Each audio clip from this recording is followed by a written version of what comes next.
Hello and welcome to episode 67 of the Crate and Crowbar podcast. When you're listening to this, it'll be the 7th of November 2014, but we're recording this on the 5th of November, which we have brilliantly timed to coincide with neighbourhood firework displays and the whooping of children everywhere. If you're not listening to this in the UK and you don't know why people do this on the 5th of July, it's because... 5th of November, 4th of July. I was confused with when the Americans celebrate by blowing things up. Has been unseasonably warm. Indeed. It has been unseasonably warm.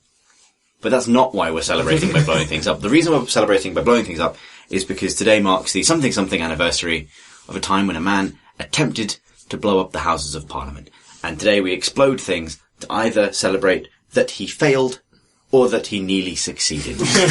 It's an event that brings everybody in the country together for different reasons.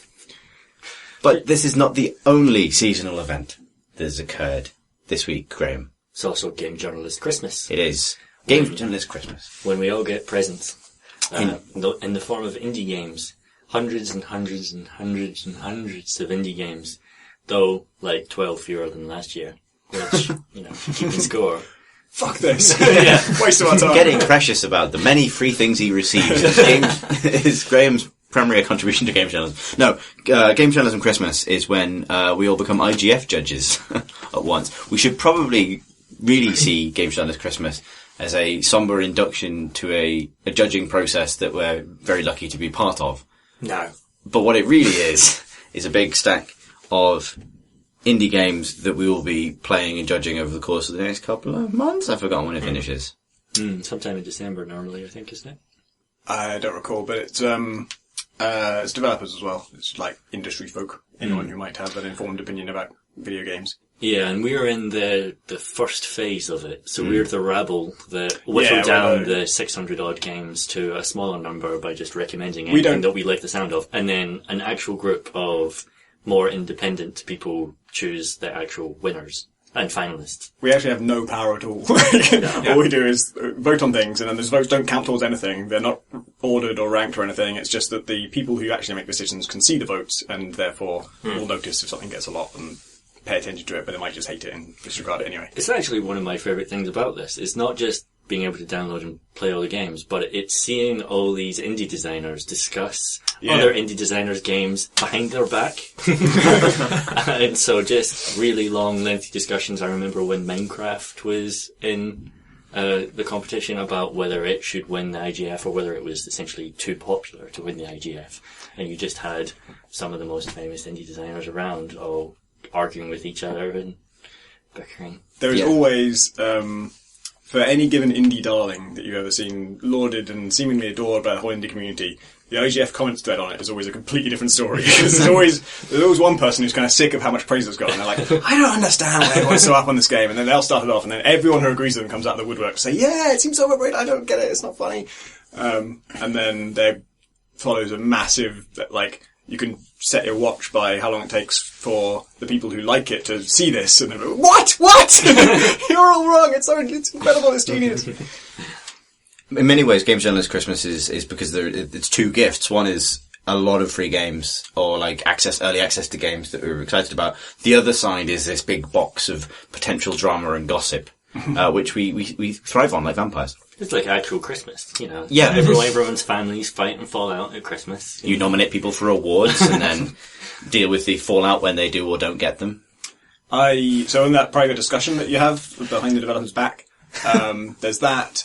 You can send a message to other judges to kind of comment on it, just like a block comments. You can send messages to the jury to kind of say, oh, here's why I voted for this thing. And you can also send messages to the developer just as feedback that they won't read it until well after the whole thing's over.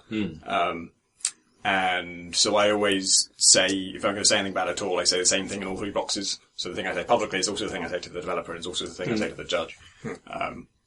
But that's probably partly because I used to be a games journalist, so I'm used to being able to criticise something in a way that I would be happy to say to the developer's face if I had to, because you are. They will read it. Can you change your vote, having voted? Yeah. Oh, good, because I think I made a mistake. It's only been open like 2 days or something. Didn't vote for something in a category that I think it should be voted for. How many times can you vote for a category as well? Can you just... Because your vote doesn't count, so you can just flag it up on anything else. Right, okay. It's like Whose line is it anyway? For games criticism. Yeah. I was going to vote for Donut County, which is one of the games I've been playing, which is really gorgeous looking. I was going to vote for it in the visual arts category. Yeah. It's not... I think I was reticent to click on it. I was like, should I do this? Shouldn't I click on the vote for it in that category button? Then I just forgot in my indecision. But it is beautiful to look at. I don't know if that visual art category demands that it needs to be in some way kind of amazingly innovative in the way games are presented. I don't know. No, Does it can just look pretty? Yeah, I don't think it's got to be innovative unless it's, I guess, the Nuovo category, which is right, specifically for that. But otherwise, no, if it's just the most prettiest. It's a really nice game. You play a hole. You're used to that then? Yeah. They presented these kind of really cute looking vignettes with, raccoons gambling around and things like that, stealing donuts and delivering donuts and things. It's a bit like Katamari Damacy in the idea behind it. You, instead of rolling a ball around, which eventually envelops everything in the level, you play this hole and you eat small things and then the hole gets bigger and bigger and bigger and then you can just basically kind of slurp up absolutely everything in the level. So it's a weird kind of sadistic kind of idea. It's also a strange logic that a hole by eating things would get larger. You'd think it would, if anything, fill up. Yeah, I suppose so. I suppose it's like a black hole. Yeah. It should be a sequel to Katamari Damacy where like the Katamari that you've rolled has collapsed in on itself after reaching such an incredible mass and is now just... Yeah, it's kind of cute. I mean, there's not much... Supermassive Katamari Damacy, you'd call that. Yes. That is what I would call it. There's not a lot more to it than that. It's a very simple game, but it's just beautiful to look at and beautiful to listen to. It's got an amazing soundtrack. But the puzzles in it, such as they are, so frictionless, you just blitz through the levels and it kind of feels a shame that they're over, especially because the music stops and it's just kind of getting into the swing of a particular track. But it does play with the idea a little bit, so that for example, you might eat 2 rabbits with a hole, and then they get busy in the hole, and the hole expands with the product of their lovemaking. Or it's just literally like a black sprite, is it? You don't see inside the hole. You can see the kind of walls of the hole. It's presented to you at a kind of diagonal, top down, so you can kind of see it. You can eat lakes and then spurt the water back out again to power windmills and things like that. Actually, things like that. It never kind of really stretches you in terms of the theme. It's not how windmills work. It's right there in the name. It's not how windmills work. Good night. It might have been a water wheel. I can't remember. But anyway, yeah, that was nice. What have other people been playing? Actually, the one I've been playing, you can play for yourself, even if you're not an IGF judge, because it's publicly available. I just never heard of it before. And it's called International Jetpack Conference. Alright, sold. I was drawn to it because when judging opened, there's only just a few comments on the whole of all the 600 games, just by admins and stuff who are setting it up behind the scenes before the thing goes live. And one of the comments was from one of them saying, my God, this is a DOS game, and that's not even the weirdest thing about it. So, okay, I'm going to play that. And it is indeed a DOS game. You have to run it in DOSBox. It was made recently, I think, this year. And you run it through DOSBox. It's made in a framework called ZZT, which I don't know, but when I linked to it on Twitter, I was like, oh my God, it's a ZZT game! Or a ZZT, I guess, because they're American. ZZT was a game which was also a game-making tool. One of the earliest, and I know it mainly because Anna Anthropy wrote a book about it called ZZT, which was published by that specialist press publisher that publishes books like that. And that was apparently a good book. So the creators are I'm actually going to kind of check Rob Dubbin and someone I didn't know of before. Rob Dubbin, as in the guy from Writes for Colbert. yeah, Stephen Colbert. And Alison Alison Parrish. I had the name on my phone and it failed to load. And it was made in 2 days, I think. And it's you play a journalist, a freelance journalist who has agreed to attend an international Jetpack conference on behalf of Wired to report on it, which already is completely unlike any game I've played. And it's an adventure game, and you're it's ASCII graphics, but kind of rich ASCII, so it does look like stuff. I'm not sure what the term for it actually is, where you have solid blocks of colour and things, and it's actually vaguely representative. So it's not literally letters. and you arrive at the conference centre, you go inside, and then there's all these different, like, stalls and stuff, and there's some people protesting jetpacks. There's, like, an anti-jetpack lobby who are, like, holding up signs that say, "Cars were fine!" And then I think I saw all of it, because I got to the end, but the weird thing was that the first thing I tried, maybe I won't say what it was, in that conference, first, like, person I chose to talk to led me on a quest into a cave. And that quest turned out to be pretty much the bulk of the game. And then once I was done with that, it was over pretty soon afterwards. So I didn't know whether, is that just like, if you talk to anybody, you get a different one? Or was that the whole game and I just stumbled upon it? So pretty soon you're on a quest for a magical bassoon that you left behind. And at one point it involves, you can talk to anybody at the conference, and also as you're going around, there's various characters you end up conversations with. The dialogue's really, really funny. It's just incredibly dense with jokes. Like, almost every line is funny, given the previous line. And it has that great thing that, it's quite hard to describe, but that thing where people are different enough that they can talk across purposes and be annoyed with the way someone else said something. Like, it just has that kind of, like, off-kilter rhythm of two people who aren't necessarily using the same style of conversation, and a lot of the humour comes from that. And then the actual kind of, like, mechanical bit is to do with, like, sliding block puzzles, and isn't massively interesting. It's alright, actually. It looks like it's going to be a massive bore, and then actually messing around with it is a lot simpler than it looks. The only thing is that you can permanently break it very, very easily, and it's just one big complex puzzle, so you have to manually save all the time, because if you don't, then you have to redo loads of it. And it tells you this early on, and I ignored it, and then I lost loads of progress. And I was like, oh! Why didn't I do exactly what you told me? The next time I did save every single step of the way, and then it's absolutely fine. And then it's the most convinced I've ever been that something is Frog Fractions 2. Maybe, like, tied with Desert Golfing, which seems like a very strong contender, and still does in a lot of ways. But it has that same style of, like, you just don't know what the hell you're getting in for. You're talking to someone in a perfectly ordinary way, and then suddenly you're in a dungeon and you're on a quest. And things escalate in a bizarre way. And the climax of it revolves around a fact which someone yells out at the conference. A bassoon, a jetpack's only natural predator. And pretty soon after that, it ends, and it's just short and incredibly funny. So which category are you voting for that in? Narrative. There isn't a humour category, and so it's always been a bit of... I mean, there wasn't a narrative category until like 2 years ago. It's always one of those awkward things where, like, you want to... The solution doesn't seem to be to, like, just ignore funny stuff. You have to vote for it in one of the categories, and narrative's the only one that really makes any sense. You could say, like, in some ways, some humorous design, like Jazz Punk had some jokes that were kind of... had no words in them, they were just well set up so that there was a visual humour. But yeah, it's tricky because you sort of... I don't know. Should it have a humour category, do you think? The IGF. No, I don't know if there'd be many games that go for it. Because then, like, do you have a horror category too? Yeah, I think you'd have to have a bunch of other thematic categories at that point. I think, well, I mean, you could divide it up by having some kind of narrative innovation category, because I think the way that you tell stories in games is worth recognising separately from the actual quality of the writing. Yeah, writing would be... Like, writing and narrative design as separate categories would actually make a lot of sense. Yeah. There you go. Before I did that, though, I would bring back the technical excellence category, because it seems mad to me that they got rid of that. Yeah, I think there was some confusion as to what it was about.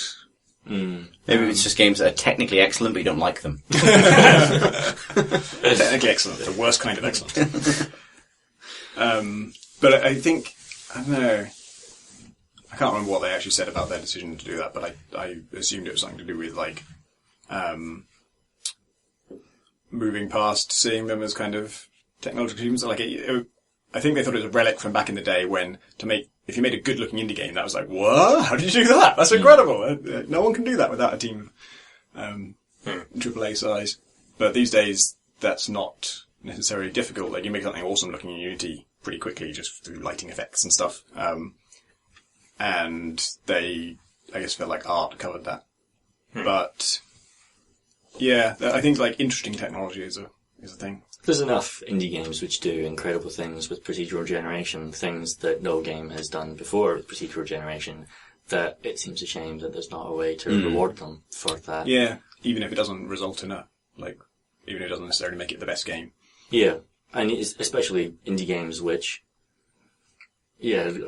looks don't matter so much, but often they're forced through having very small teams to be much more inventive technologically, because they can't just throw 800 people at the problem. David Rosen of Wolfire Games, who did it, what was the first one called? Lugaroo, and is now making Overgrowth, which is a thing that's in open alpha about rabbits kicking each other. Both games about rabbits kicking each other. In Overgrowth there are wolves too. He did talk, I think at GDC, about specifically this, about indies, the fact that indies can actually develop technology that no one else in the industry has, that's, properly, I don't think he uses the word groundbreaking, but lets you do something that you simply can't do with the other technologies out there. And Overgrowth's animation system is amazing. And when he, I can't remember if it's the same talk, but he's also talked about how he did that, because it's sort of open world, rough terrain, with buildings and structures coming out of it, and you run around with these humanoid animals, and it's got that kind of like GTA 4 Euphoria thing where their limbs perfectly touch all the scenery that they impact with, and it's basically like a sort of perfect blend of animation and physics where anytime they would physically be knocked around or physically hit something, that it does physically stop them. But all the rest of the time, it's not just that they are animating when they can, but they sort of find smart ways to interpolate between the desired animation and the physical constraints that they're in. And it looks way better than what GTA 4 had. And in fact, it looks better than I think any game I've seen trying to do the same thing. And yet it's technology that everyone knows about, that, there's middleware for it and stuff, but no one's quite going in this depth for like this particular situation, and so his stuff is just better than everyone else's, it seems. It's the thing that I've seen fight choreographers for films talk about, where your instinct is naturally when you choreograph something, it comes across very clean and very perfect, and every punch, your arm is fully extended, and this person's going to be here, and that person's going to be there, and then so they go to great pains to then make it look messy, to have this person be slightly too close to you, sort of the punch is clumsy and stuff like that. And that's the thing that Overgrowth just does perfectly naturally, because if you press the punch button or the kick button when the person is too close to you, the limb animation system perfectly works out how that should go, and so you get this very organic, very natural looking kung fu fight sequences between multiple characters as they're wall running across these giant pillars and stuff like that. It looks better than most films do. Yeah, it has proper like collision for the weapons as well. Like whether or not you block an enemy's attack is dependent on whether your weapon actually collides with theirs before it hits you, which is just awesome. Which makes it also incredibly difficult to be good at. I find fighting games quite hard anyway when it's about detecting specific frames of animation and doing combo breakers at those specific points. That becomes even harder when the animation system isn't rigid animations that are going to play to completion no matter what, but things that stop short based on distances and that kind of thing. Like the timing of it's really hard. Yeah. What were we talking about? The IGF. Before that, yeah. I wonder if Overgrowth's in it. What have you been playing, Chris? Two things. I'm literally just going down my list of assigned games, so there's no kind of selection process for me other than these were the first two things. One is called Apotheon, which is the 2D platformer adventure combat game that looks like the side of a Greek vase, and is designed to look like sort of Greek art in motion. I think I'm going to nominate it for excellence in visual design, because it does look amazing. Like there's a lot of cool things. It's not just a nice visual style, because it wouldn't be, the only abstract 2D indie platformer I've ever played. That's not necessarily a new idea, but the fact that it's based on a kind of historically grounded art style, and they've done quite a lot of work to make sure that kind of coheres really nicely and fits in with the UI and stuff, makes it feel quite strangely grounded, despite being very abstract. So the very first level, it's got a Metroidvania-y thing, and it's kind of like semi-open world, but with objectives scattered around the world, and you pick up weapons, and there's a sort of a spelunky style set of verbs in that you pick stuff up, you can throw anything you can pick up, so if you pick up a sword, you can throw the sword if you want, rather than just stab with it or whatever, but it's all, Greek weaponry. And you're kind of saving this village that's under attack by bandits and things are... But if you need to go rescue prisoners from the bandits' boat, you run down to a kind of like 2D depiction of a kind of Greek trireme up against a dock, but it's done as if that is painted onto the side of a vase, which is kind of hard to explain. But because it's a kind of... The situation, at least insofar as part I've played, is realistic and there's nothing magical about what's going on, but it's presented in this incredibly abstract way. But because that abstraction is itself based in the way those events would have been presented after the fact by the culture that experienced them, gives it this sort of oddly grounded but very stylized thing, which is kind of cool, actually. And the sound effects are all like relatively realistic, which gives this kind of interesting effect where you're looking at something very, as I say, very abstract, but that sounds and sort of feels more granular. Like the combat AI is quite good in it's quite a lot of sort of like throwing spears past someone's shield and then watching them kind of reel back and blood spurt out of them.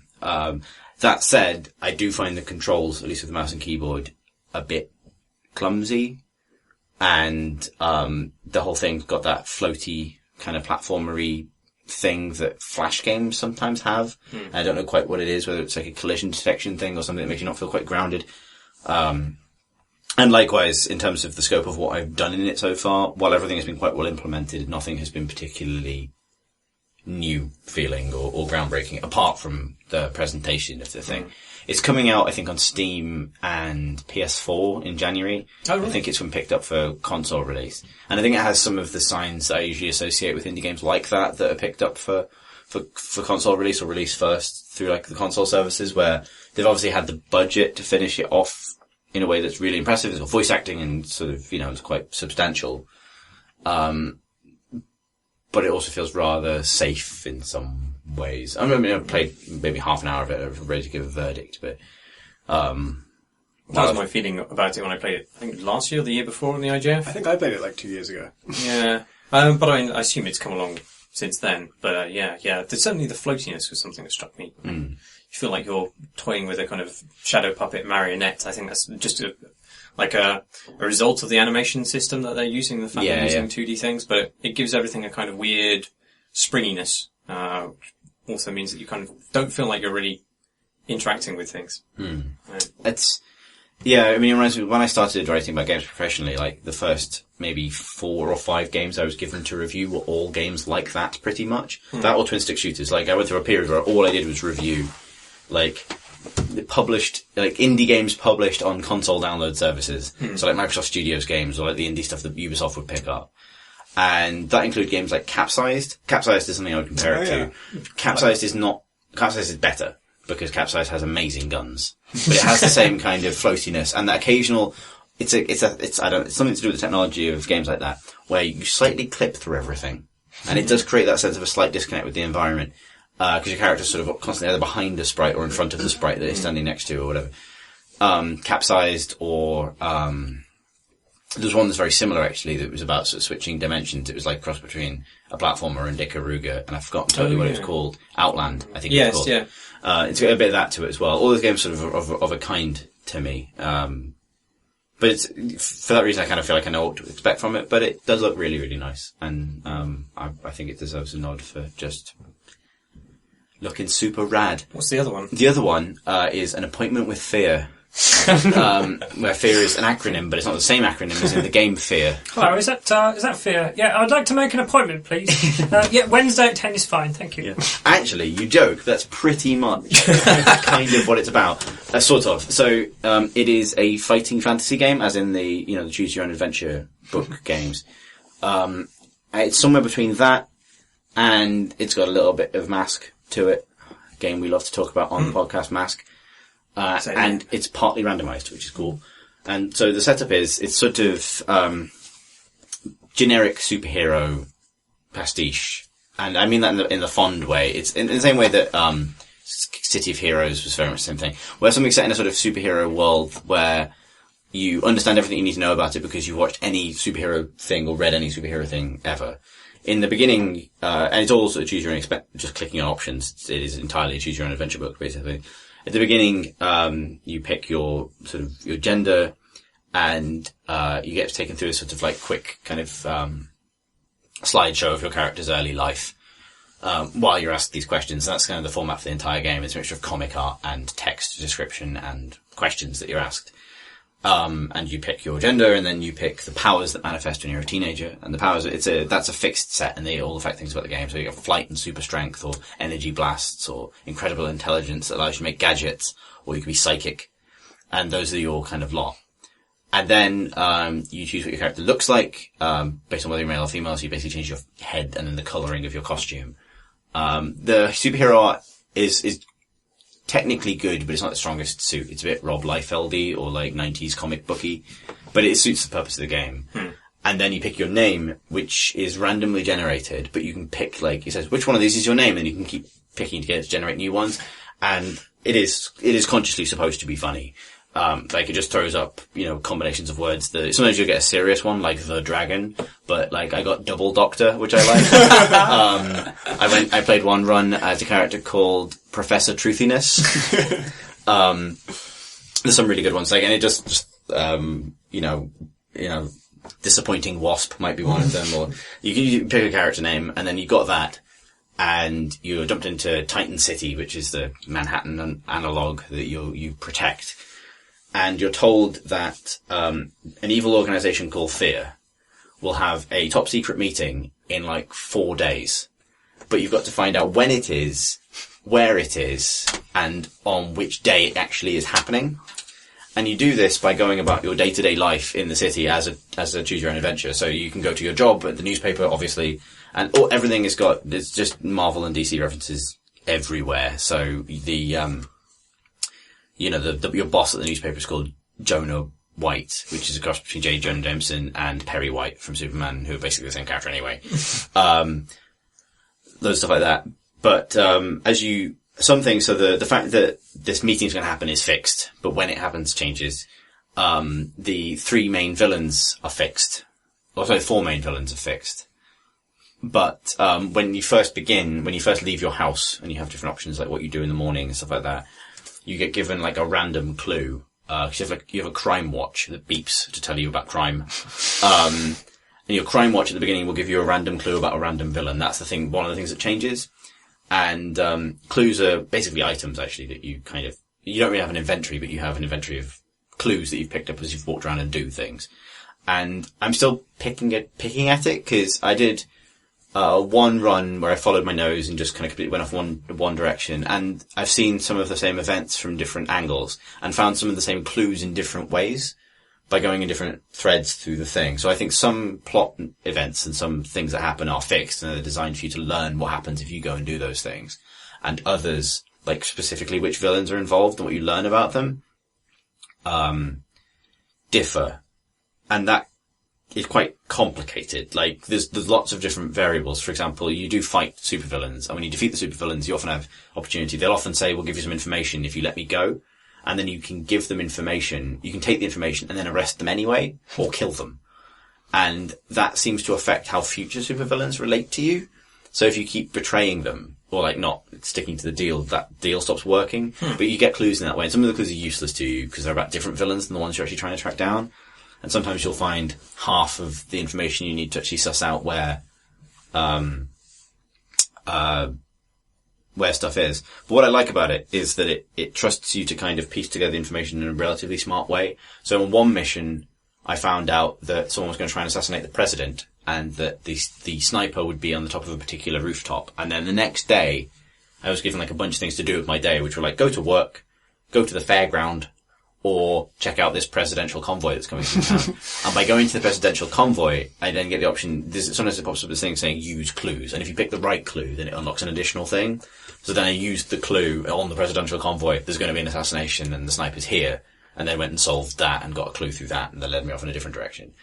But I've played it twice. Was that just like a sub-quest on your way to stopping the meeting? Yeah. Seems like saving the president from assassination would be the bigger deal. The thing that happens at the meeting is pretty bad. Like, and as you go, It's a terrible meeting. And there's some loads of really nice touches, the implicit thing is if you don't stop the meeting, the supervillains immediately destroy the Earth.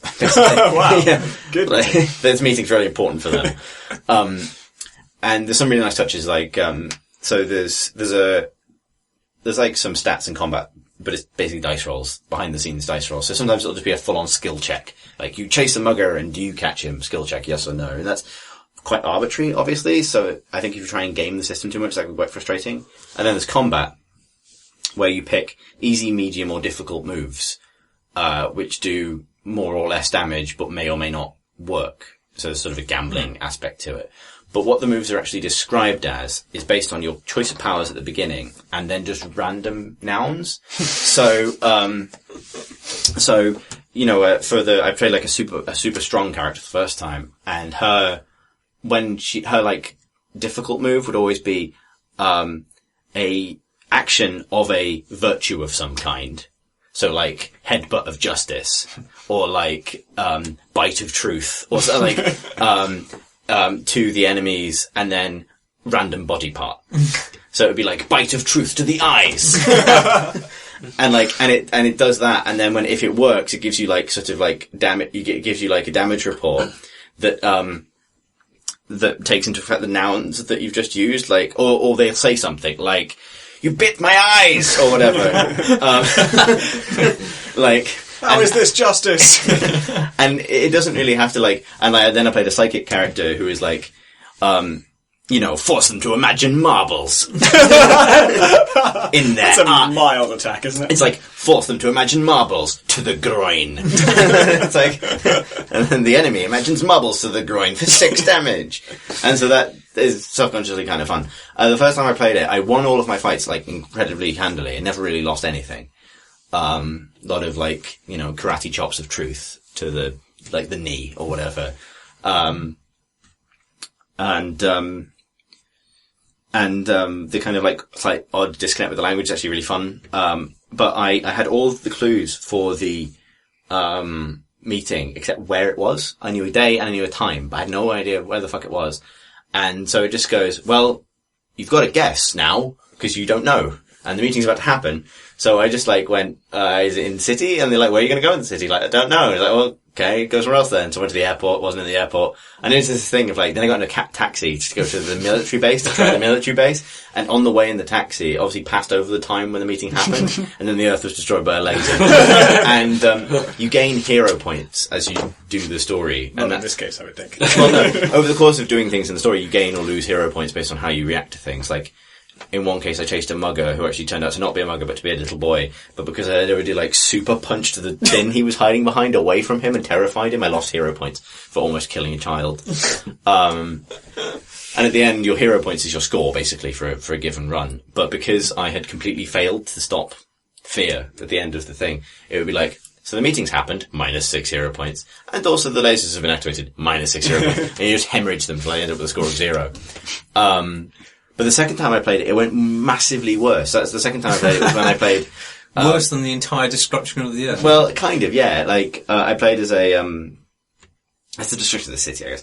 I played as Professor Truthiness, who's psychic. And, someone was like, a random thing happened, which was like, I've got to get to the beach because someone's seen a shark. And I went to the beach, and there was a shark, and there's one boy left in the water, like, splashing around. It shows you this young boy splashing, and you see the shark fin, and I had lots of options, and one of them was like, clear the beach first, get everyone out, and one of them was like, use, your psychic powers on the water. And so I was like, okay, I'll do that, because it seems very specific to me, that's probably good, right? Like, in a previous example, I'd used my flight power on a different character to get to the sniper quicker or whatever, and that worked brilliantly. And it said like, okay, use your psychic powers, your telekinesis on the water, and you made the water denser, so the shark is moving a lot slower. But unfortunately, you've also made it a lot harder for the boy to swim. So he can't get away either. And so I had to jump into the sea to fight the shark with psychic powers. And I just fucked everything up. The shark doesn't really give a shit about any of the psychic things I can do. And so I went through multiple rounds of combat, but I was winning. Like, you have like 20 health and the shark has 6. So I only had to really land like one big move or something, and it was fine. I went through multiple rounds of combat, but I kept missing. Like, I think I tried to make it... I did like an ego punch to its knees, but it's a shark and it didn't work. And then like... Sharks don't got ego. Yeah, and then like... They're extremely humble creatures. I think I tried to make it imagine gemstones. And, that didn't work. And then it just suddenly stopped the combat encounter. It says like, you're too late. And it says like, you know, the shark approaches the boy and there's a scream and then the water bubbles with red. And his mother's distraught. And it's just like, -10 hero points. It's like, oh fuck. I didn't get any clues from it. A boy was killed because I was bad at this. It's not imagining gemstones. Why would you imagine the gemstones? How would that even work? I like the fact your first reaction to that was, I didn't even get any clues from this. Senseless tragedy of a boy being eaten. but I felt just not. Like, the first time I actually believed that I was a superhero in the city, that time I was like, I'm really bad at this. Like, why does anyone believe? Like, you have a choice. One cute thing, you have a choice often whether to try and do things in your costume or in your alter ego disguise. But the way so your costume is naturally this, whether you're male or female, this huge skin tight spandex colourful outfit with like a massive Dracula collar and a cape and like spiky gloves and all the rest of it. They're very, very consciously overdone. And when you're in your civilian garb, your headshot is simply overlaid with a pair of glasses and a fedora. So the costume is exactly the same. That's good. Yeah, that's good. There's lots of things I like about it. Like, it's massively lightweight because it is like, a fighting fantasy novel. The only thing about it that you couldn't do if it was a book would be the randomization of certain villains and stuff. But I think if you like that kind of thing, it's quite good. Sounds awesome. Yeah. Superhero mask. Yeah. With combat. I don't think it doesn't quite have masks. Like, I didn't meet any characters I gave a shit about really. Like, you meet characters, but your interaction with them is fairly brief, and then you're on to the next thing. It's all quite disconnected. Like, it's sort of like scenario after scenario after scenario. How long did it take you on the playthrough when you were in their cab when the city was destroyed? How long did that take? 25 minutes. Alright. Oh, wow. So, yeah. Like, Mask, I don't think necessarily has characters that I care about so much. It's so short in branches in such wildly diverse ways. That's what makes you care and care about the people. It's very interconnected, so because there's only a cast of about 5 people in it, so anything that happens is going to be up to one of those 5 people. I think that's what I mean, is that there's no relationships in this really that I saw. Like every scenario you're in is kind of starring a different set of characters, and you might find out someone about, like, through one mission I found out that a supervillain had just been dumped by his girlfriend, who was an actress, and I found out a thing about her as well, and then I decided in my leisure time to go to the theatre, and when I was in the theatre, that plot became relevant, because she was kidnapped off the stage by her vengeful ex-boyfriend, and that led to a different encounter.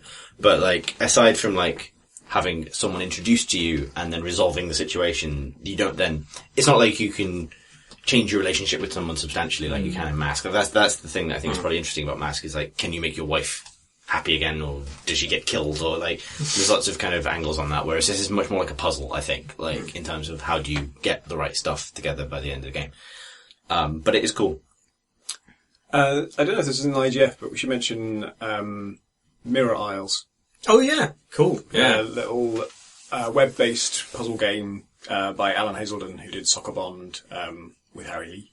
His game, A Good Snowman is Hard to Build, is in the IGF, and is also excellent. I haven't played it enough to judge that one, but Mirror Isle is, I think it's like 22 levels long, runs in your browser, and it's kind of about pushing blocks around, like it's made a puzzle script, which is a really kind of elegant and easy to use language for programming puzzle games, and the sort of genre of pushing blocks around in puzzle games is, I think they're all kind of derived from Soccer Ban, which is the sort of the quintessential one.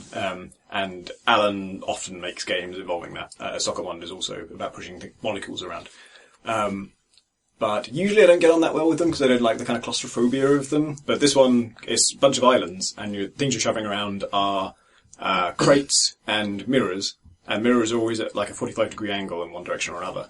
And when you look into a mirror, when you're in its line of sight, the place where you would sort of virtually see your reflection, the place where it would look as if your reflection would be, because it's at 45 degrees, will be off to your right or something, but the same distance away from the mirror that you are. And you can press a button to teleport there, and so it switches you and your reflection, basically. And so you can use that to get across to a different island. Like if you got on a really long vertical island and you need to get across horizontally, you can't cross the water normally. So you just back a long way away from the mirror.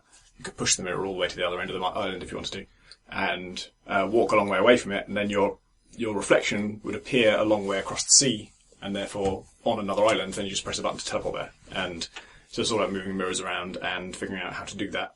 And then at some point they had other mirrors, and I think there are like multiple mirrors quite early on, but there's a certain time at which you have enough freedom to use two mirrors together and get them to reflect each other, and then it gets really interesting.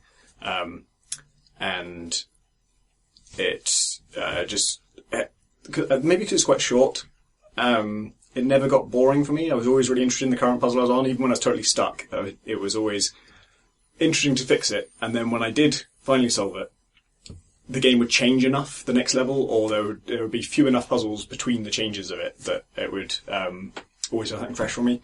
Whereas when I played other games that involve this kind of thing, I often have the experience of, this is really well designed and it's clever, and I am often thinking something's impossible, and then I figure out a way to do it, and that's really satisfying in some ways.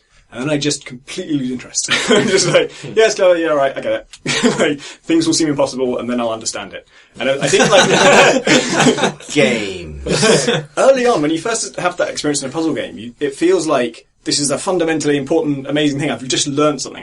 My mind has got better. I now know this little consequence of these logical rules. And every game has their own set of, like, starting principles, and the consequences of those, as it gets more complex, are kind of harder and harder to intuit. And as you learn more of it, you get better at it. And it feels like you're learning, has the same thrill as actually learning something in real life about something real. And I think I've started to feel like it's an illusion now, like that sense of learning. You are technically learning something, but it's something so trivial and academic and irrelevant to everything else that it's not really worth learning, maybe.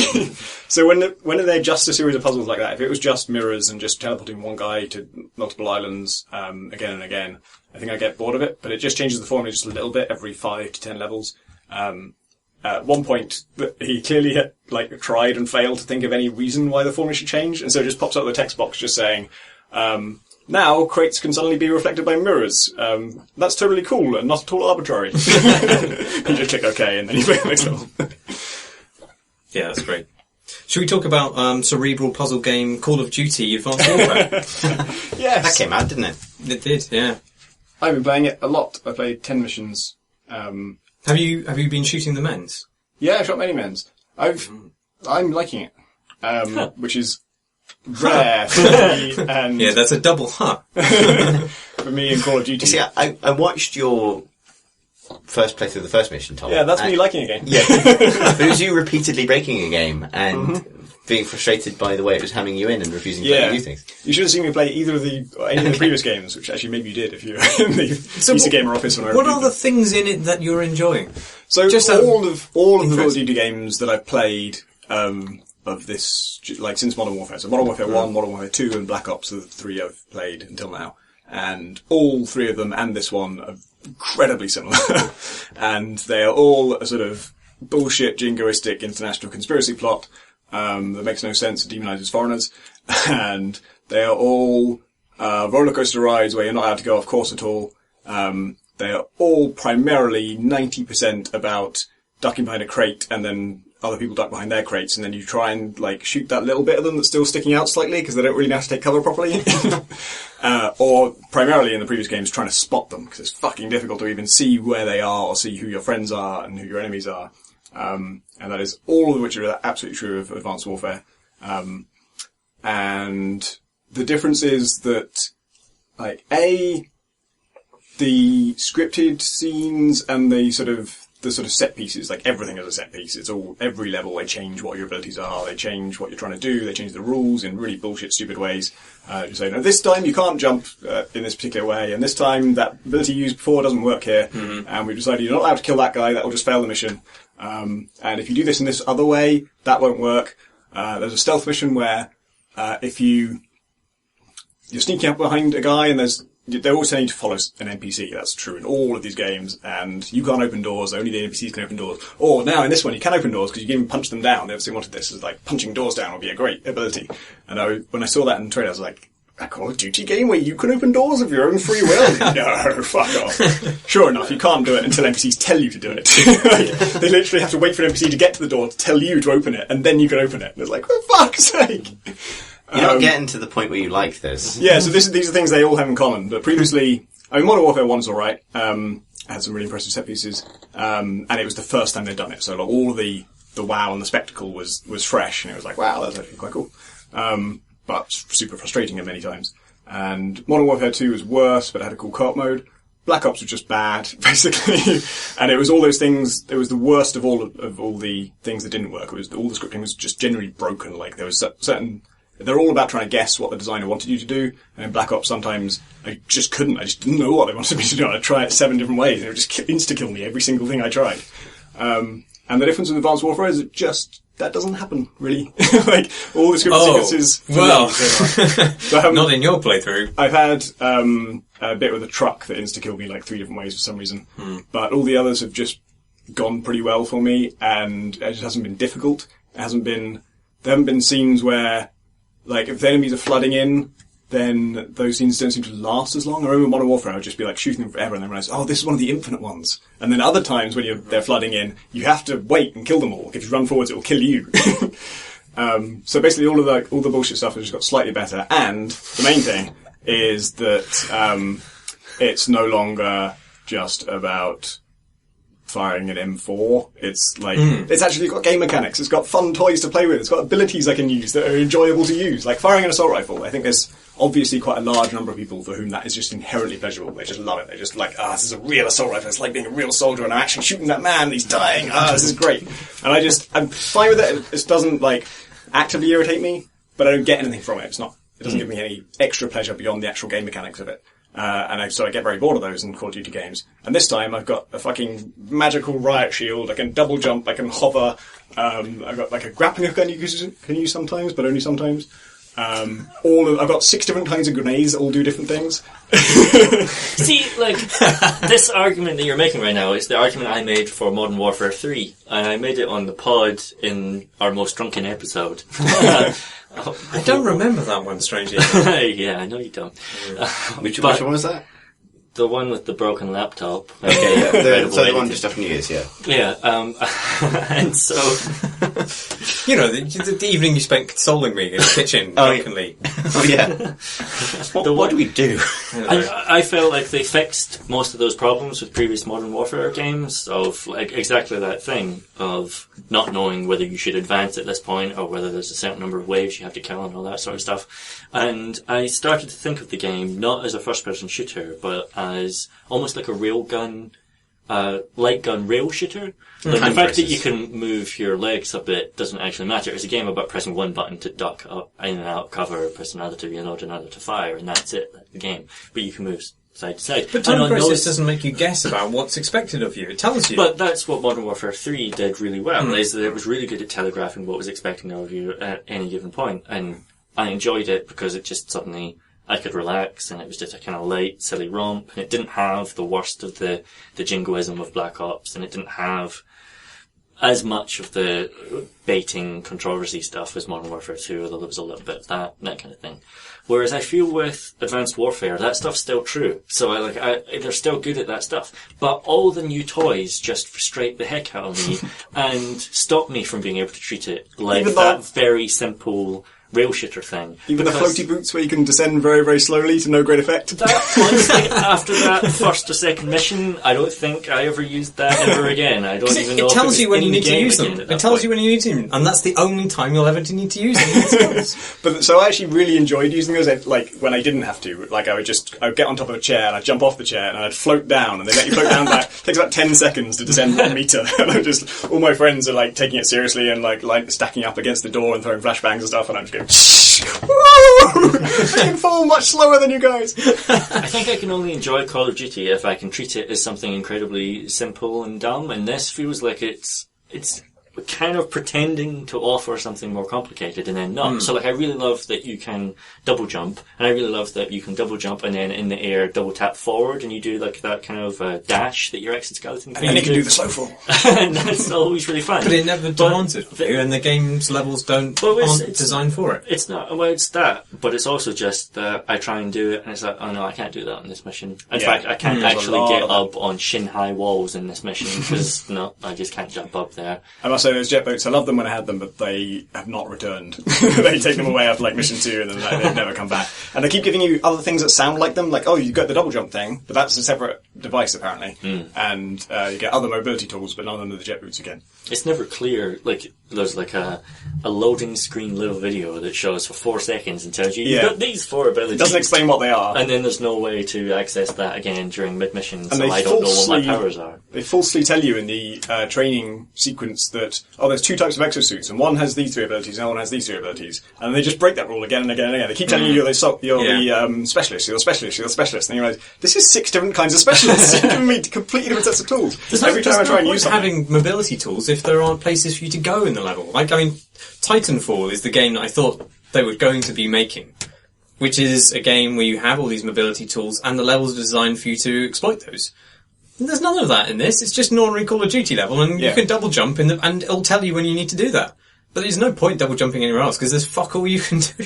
The worst is the climbing gloves, where you get. You knew that they're going in there. Surely no one was actually expecting to be able to use the climbing gloves anywhere. As soon as I saw them, I'm like, well, I'm never getting those. Then when they gave them to me, well, I'm never going to be able to use these except exactly when they say. I thought at least it would be, like Portal, where there was like a special surface, where your gloves only work on this special surface, and then there's parts of the architecture that use that special surface. Perhaps I just had lower expectations going in. It's literally just those 4 times during the entire campaign, because I've completed it now, where you can use that. Twice in which is to get onto a roof of a building, twice in which is just getting over a wall. In either case, you could just replace them with a ladder or a door. There's the crane one, you use them on the underside of a crane. Yeah.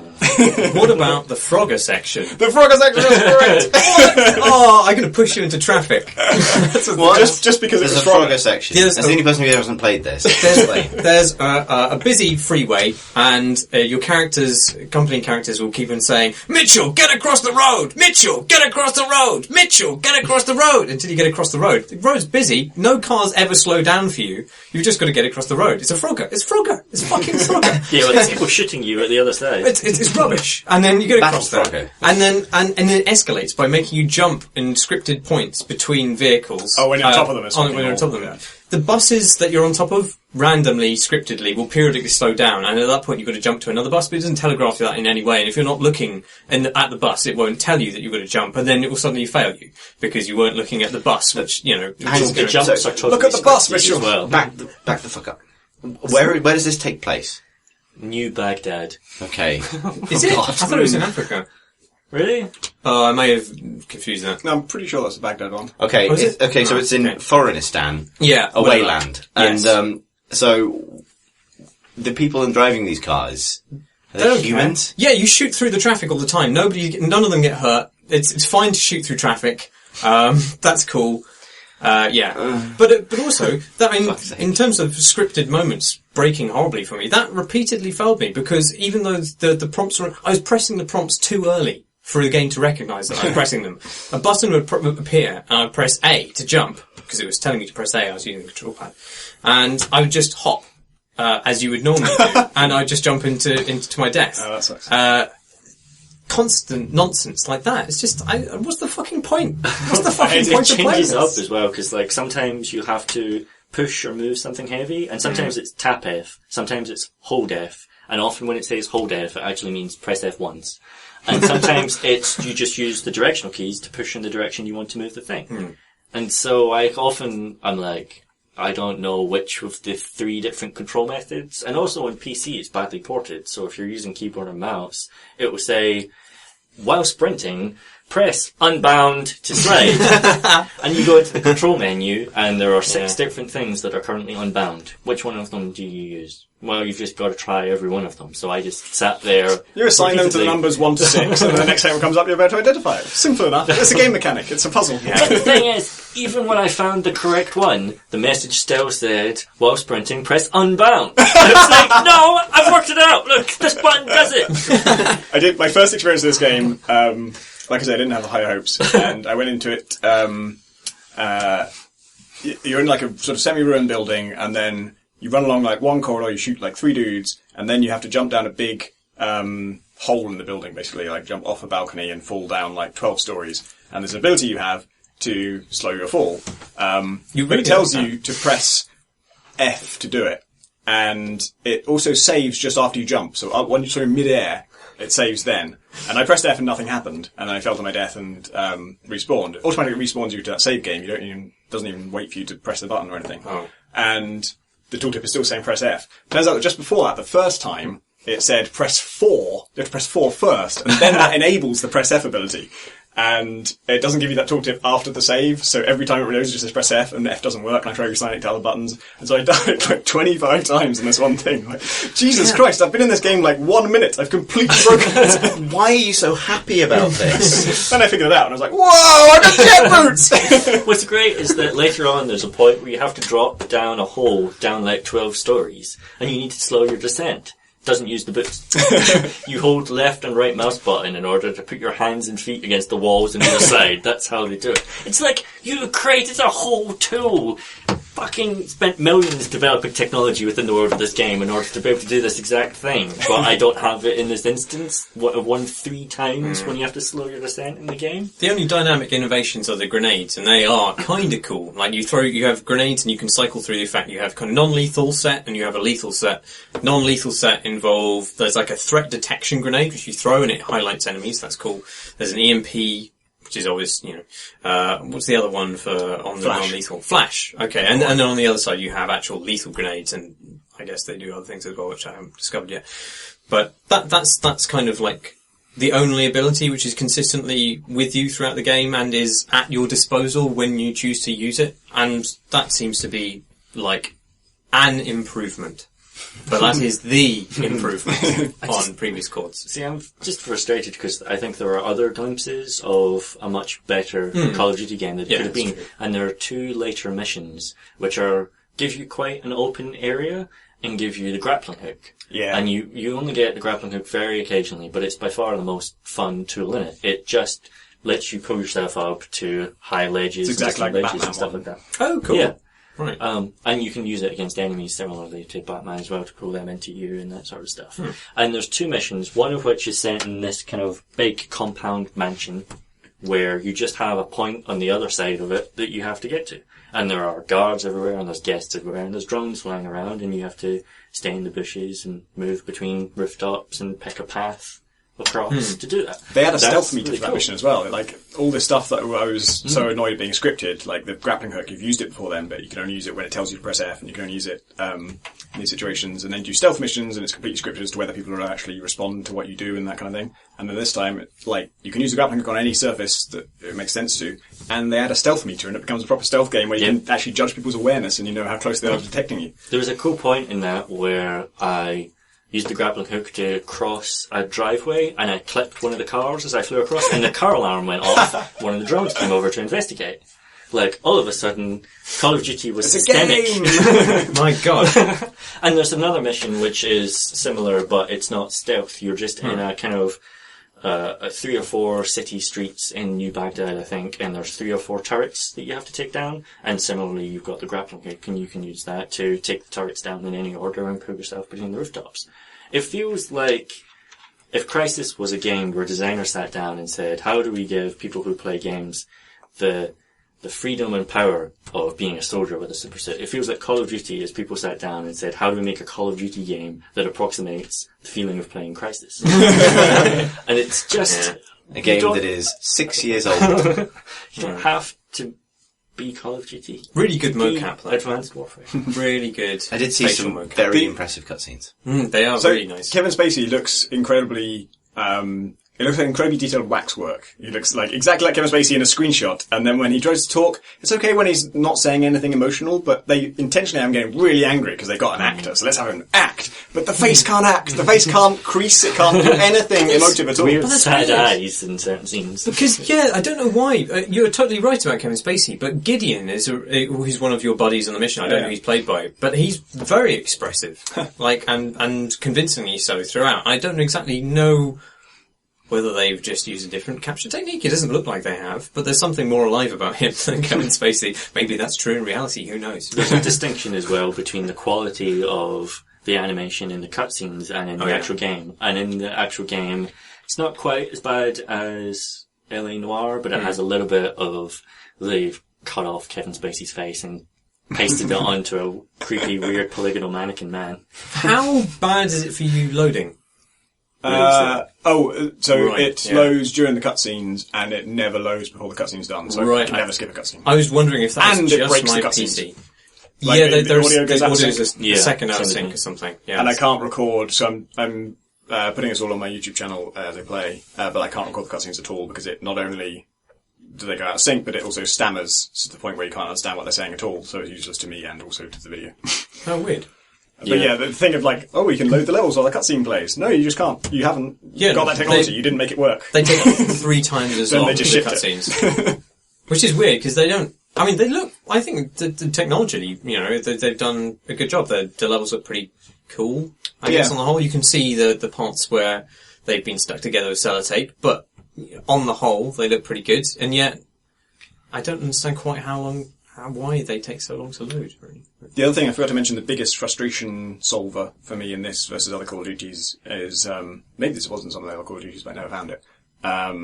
A attachment for a lot of weapons called a target enhancer, which when you're looking through a scope, it's not even a scope, it's just like a little screen, and it highlights all enemies in red, and your friends aren't highlighted, and when they die, they stop being highlighted. So now I know who I have to shoot, whether they're dead or not, and where they are. And it's like, those 3 things, I spent all of the previous Call of Duties going, what the fuck, where are they? Who is that guy? I don't know. I'm sure in previous Call of Duties they had your friends highlighted more obviously to you permanently. In this, it seems like you literally only get their friendly sign when your mouse cursor is over them, which is useless because they look exactly like all the other people you're shooting at. But weird in a futuristic game that nobody would have designed the HUD to highlight your friendlies. But I don't know. It is a pain when you're, for example, your vision's getting constantly blurred by jam. You're in a dark room and you've got a grenade launcher, which means you don't put the crosshairs over the person you're aiming at. You try and hit them with splash damage, and it's so easy in those instances to just be blowing up your teammates till you fail the game, basically. You have to go back to the last checkpoint. What was the production process for this game? Because it really sounds like every level was made by a different team.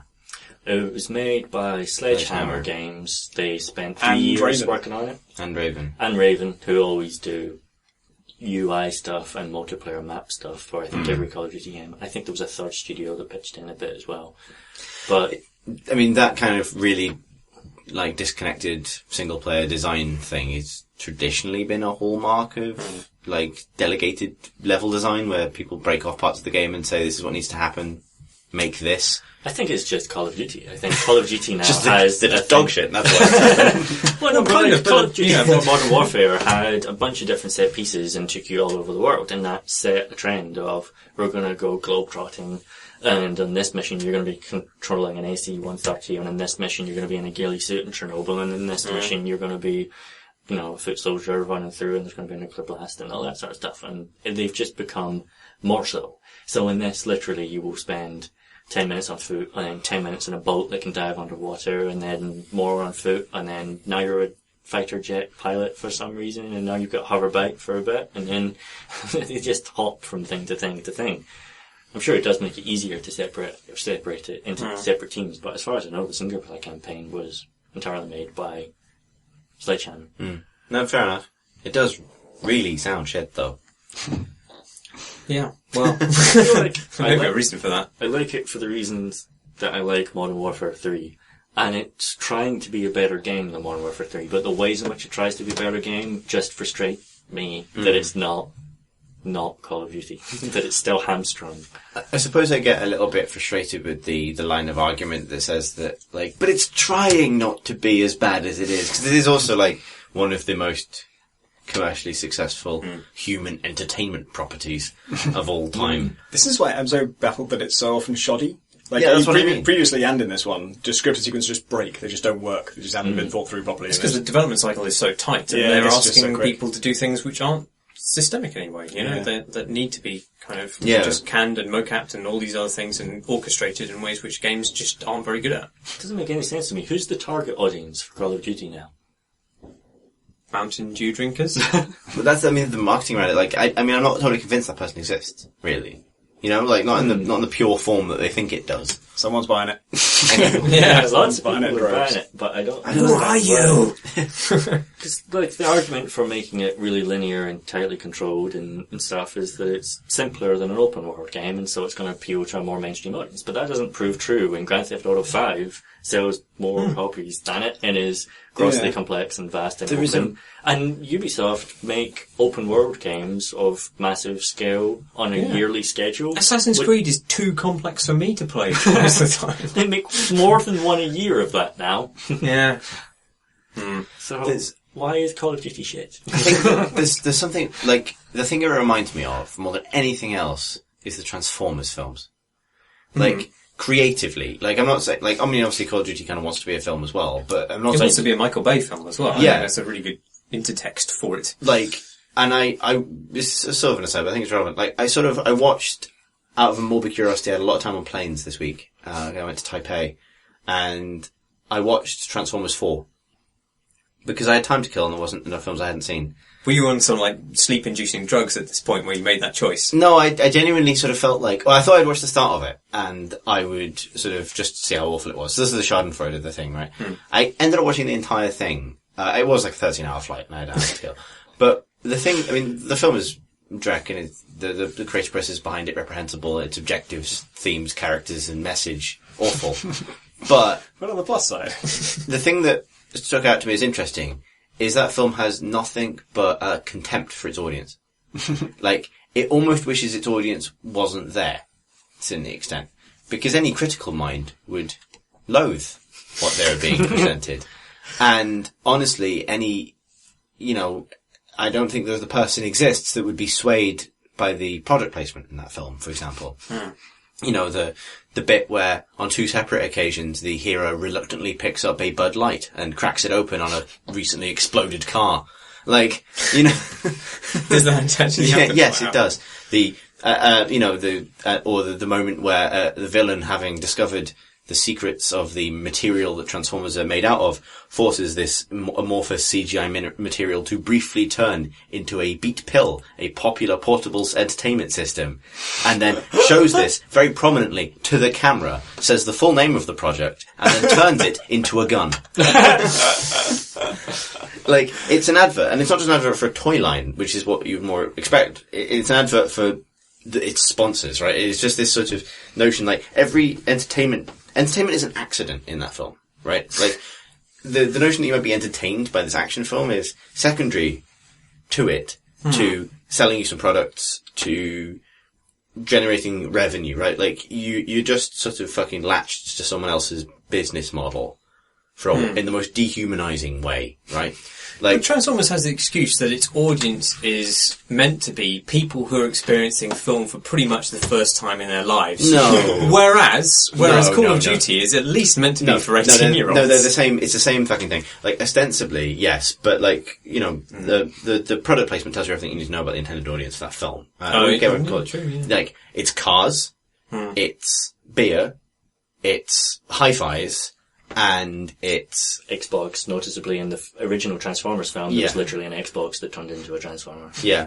And but isn't that for 15, 16-year-olds who aspire to be 18-year-olds, though? Yeah, but so it's Call of Duty. Like, yeah. Like, no, it's the same audience. Like, and, this is totally, there's genuinely a bit in that film where, you know, that film, the only thing that film objectifies more than, like, military tech is women, and the way that they're shot is identical in a really freaky way. Like, you know, I'll do like a panning shot of some rims, and then like a panning shot of a thigh, in almost the same lighting. It's really strange. But there's a bit in that film, and this is totally in the side, but I'll get to Call of Duty in a sec. There's a bit in that film where it turns out that, the main character's daughter is 17, so she's underage, and she's got this boyfriend who's 20, and he's introduced as a boyfriend. It's a big surprise, and her father, protective dad's all kind of like, well, I'm from Texas, I'm gonna kick the shit out of you, or whatever. And anyway, what you're doing is illegal because she's a minor. And he produces a laminated card from his wallet that has on it a Texas statute that allows for relationships with minors under certain circumstances if a pre-existing relationship exists. And the film briefly digresses from being about borderline racist robots to explain why statutory rape would be okay under certain sections in this part of America. And it only does that, I think, so that the people who are the cars and the beer are also aimed at don't have to feel bad about ogling this 20-year-old actress playing a 17-year-old. Anyway, worst thing. Point is, Call of Duty doesn't really want to be a game, and sort of resents the fact that it has to be a game, because it probably wouldn't survive as a film property. You know what I mean? It's sort of like, it was accidentally born out of a game franchise.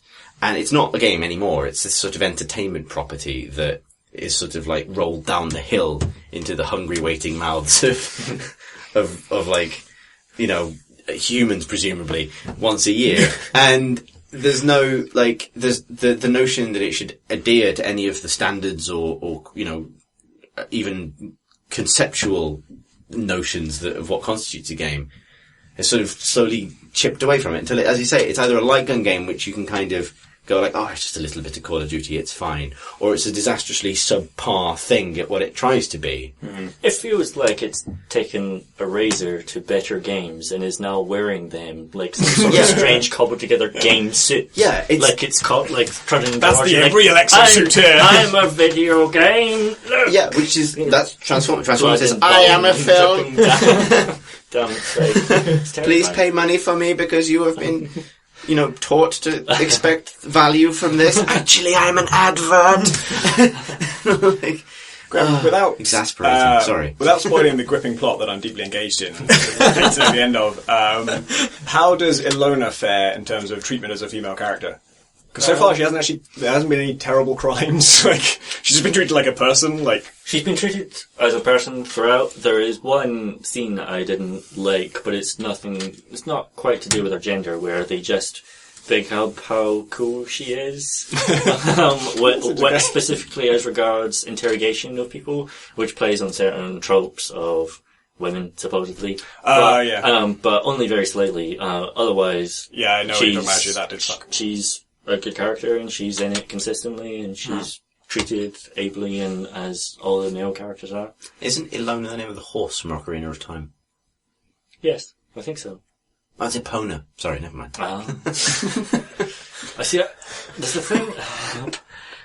Have you watched every frame a painting? Yes. Oh, about Michael Bay. About Bayhem. Good. Because really good. It's a film editor who does a YouTube series where he just explores cinematography and editing in film, and it's really good for revealing the artistry that you don't necessarily notice when you watch stuff. And he does an episode, it's like 10 minutes long, about Bayhem and why Michael Bay's shot compositions work, and why, for example, and this is the example that he uses in the episode, the film Battleships, based on the popular children's game Battleships, why its attempts to mimic Michael Bay's style don't work, because the director doesn't have the same skill in terms of shot composition and how things are staged and how much is going on in the background and that sort of stuff, and how the camera is moved. And it will do a good job of convincing you, this guy, Tony Zhu, I think it is, he'll do a good job of convincing you that there is artistry behind Michael Bay, even if all that artistry is put towards nefarious ends, like destroying the giant, weird, mutant space vagina in Transformers 4. The guys made fun movies. It's not wholly a point against Michael Bay. Because, for the same reason that Infinity Ward made fun games, right? Like, Modern Warfare, the original one, is not a terrible thing by any means. What I'm arguing is that beyond a certain point, these games or films start to, when they reach a point of commercial success, where they're no longer really beholden, they kind of detach and float away from whatever the kind of creative apparatus that created that success in the first place. Separate from their own medium. Yeah. And they sort of hover away from any kind of standard you might hold them to, and you get to this point where, as a critic, trying to criticize them for being what they are is like shouting at a cloud. Like, Call of Duty's just going to float away and do whatever the fuck it wants. Well, Michael Bay doesn't try and make films. I mean, he doesn't try and make films in the way that you would understand any other part of that art. They are sort of just pure money at this point. Like, it's the message is money, the creative goal is money, there's maybe something in that. But a Michael Bay film is no more a film than putting a pork pie in the microwave is cordon bleu cooking. Yeah. But it's a microwavable pork pie that costs fucking hundreds of dollars, and he's selling it for that. Hundreds of dollars, hundreds of millions of dollars. It makes hundreds of millions of dollars is the point, I think. And I wonder if we'd all be happier if we stopped worrying about this stuff and just sort of accepted it. But I don't think I worry about it a lot.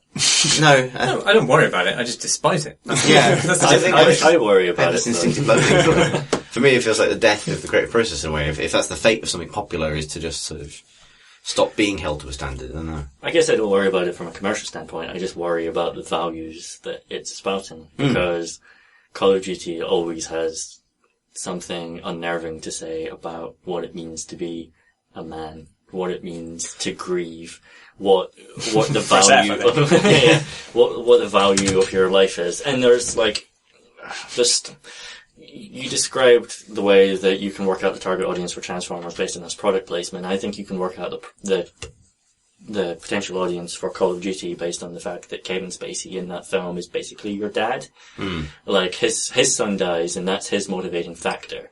And then he takes you under his wing, you know, pats you on the shoulder, gives you compliments, refers to you at one Replaces the rest point of your as, arm with a robot. yeah, refers to you at one point as the prodigal son, you know, and is very fatherly to you. And I swear there was, at some point at Activision, there would have been a marketing meeting where they did focus testing to find out who do 16-year-old boys wish was their dad. and Kevin Spacey would have been on the list, and he was the one that they could get. And there is something about the way that... Don't say anything libelous. I'm not going to say anything. There is something about the way that game says you should act as a son or a father or a soldier or a person. What was it? What do you want to say? I'll explain it in the break. Yeah. Which is disturbing. Like, basically, your friend dies and his son dies, and your reaction to that is to go kill a bunch of people and to not grieve or actually have any feelings, but to channel that into vengeance and rage against foreigners and others. You were killing the foreigners when it happened. It wasn't necessarily spurred on by that. It was... That's true of a lot of this. I've started to think that, because maybe that's what I'm getting at when I talk about these things sort of detaching and becoming clouds or balloons that float away and can't really be grasped by criticism anymore. And what I'm really talking about is them becoming more marketing than game. In the way that Darth Vader is more machine than man. Right? Like, he's more marketing than man now. Yeah, exactly. Like, Call of Duty is now more marketing than game, which is proven by the fact that it's massively successful, but quite bad. Right? Like, Transformers is more marketing than game, both more marketing than film. It is both marketed and it within itself is marketing. It's sort of sublimated. It's like the Star Baby from the end of 2001. But it's full of shit. But I think the marketing of that kind is one of the most regressive forces on the planet, right? Like, it is up there with, like, far-right reactionary politics and fundamentalist religion with things that make people believe dumb things from the past. Like, marketing is fully in that camp. It is, you know, normative in every way it can possibly be, because that's what it's trained to be. It is never active, only ever reactive, because that's how focus audiences work. That's how market demographic studies work. It is fundamentally regressive in every single fibre of its being, and yet it's enormously popular. And that's why I think it's okay to be annoyed by its existence. Because it's functionally fucking evil. Beyond the infinity shit. Okay. Bouncing off that, like, the reason I find it less jingoistic than other games is because it's not just preying on Republican or right-wing fantasies of xenophobia and the foreigners and and so forth. It's also preying on now liberal fantasies of evil corporations and private military companies and drones. And so I find that more tolerable. Because but like, that's war in its own. Marketing doesn't fucking care. Marketing just wants what you're afraid of, and then to sell you the other thing. Or the in this case, the revenge fantasy about that thing. Yeah, no, actually I had the opposite reaction. Like, I was like, oh, hang on, Call of Duty's kind of on my side this time? I don't really want you. I don't want you to be my friend. So, you know, you had that moment where it was telling you to press A to do a scripted jump, but it was actually just doing a regular jump. And you know how I had to press F to use the hover slow fall boots thing? Yeah. And you know how just before the funeral scene, you're actually shown a loadout screen of what type of exosuit you're wearing for this mission. And you know how in order to pay your condolences at the coffin, you have to press F. Actually, Tom, you have to hold F. They're very respectful in that regard. And you know how the game also confuses hold and press F at various times? Yeah. It would be so great if there was a bug where, like, if you pressed F at slightly the wrong time, you just use your hoverboots instead of the jetpack on the coffin. Pay your respect. Oh, excuse me. That's what he would have wanted. This is how I show respect. I think I showed you the screenshot of your objective list in that mission, which is pay respects, follow Cormac, rescue the president. In that order. Yep. In 3 lines, Call of Duty someday. What have you been playing, Chris? Well, so the AAA thing I can talk about briefly is Dragon Age Inquisition, which isn't out yet and won't be out when you listen to this. And I've played a preview build that is not embargoed anymore, so I can talk about the first couple of hours of the game. Can't really talk about anything beyond that. With that caveat aside, this is probably the game I'm most excited about this year. I'm probably most excited about the last couple of years. It's the first proper BioWare RPG for 2.5 years since Mass Effect 3. And as the sequel to Dragon Age 2, probably the most interesting from its background BioWare game for a long time, because Dragon Age 2 was problematic in a dozen ways that we've talked about on the podcast before. Had brilliant writing, but deeply, deeply compromised combat and environments. And it was the sequel to Origins, which is one of my favourite games of all time, but was this sprawling RPG that took many, many years to make.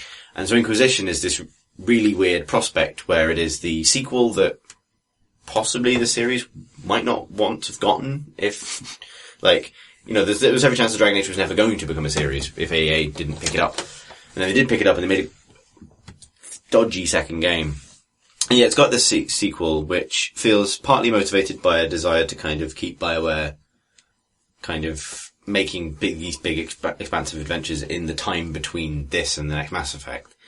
But it's also partly a kind of second start for that series, and a fundamental first in a long time engine shift for, technology shift for BioWare away from the engines they were using Unreal for Mass Effect and variations on their in-house stuff for Dragon Age to using Frostbite and making a game that has, in addition to all of the kind of BioWare RPG things ticking away under the surface, properly modern production values, on par with anything else you would see, which is actually quite an exciting prospect. And also, I'm an enormous dork and I've read all the books and comics and know more about Dragon Age lore than probably anybody in this business at the moment, which is embarrassing, and it's been embarrassing in the office for the last couple of weeks. But I got the chance to play the prologue, the first kind of couple of mission things, and the first open world thing. And it's a mega interesting game. Having spoken to BioWare about it, they've said that what they want to do with it is try and find a way to solve the problem that there are functionally 2 kinds of RPGs. So the linear RPGs that, or at least mostly linear RPGs that have very strong stories, very strong directed character moments and dialogue. And then there are the open world RPGs that give you a tremendous amount of freedom and systemic stuff, but have, to read between the lines, shit writing, which is Skyrim, right? Where the story is a complete load of old arse, but the stuff that happens in the world is amazing. And Dragon Age Inquisition is their attempt to kind of make those 2 things work together. So, in the beginning of the game, it begins with a linear sequence, an adventure sequence that establishes who you are in the world. And, there's a disaster and you're intrinsically connected to that disaster and it is a kind of chosen one and even an amnesiac scenario, but the cool thing about Dragon Age has always been that it takes things that are familiar fantasy tropes and tells them in a way that's always slightly different or kind of interesting in some way or grounded in some way. And you're kind of thrown into the middle of this political conflict, and who you are is kind of very relevant to that conflict. You kind of you problematize a conflict that pre-exists from other Dragon Age games simply by existing.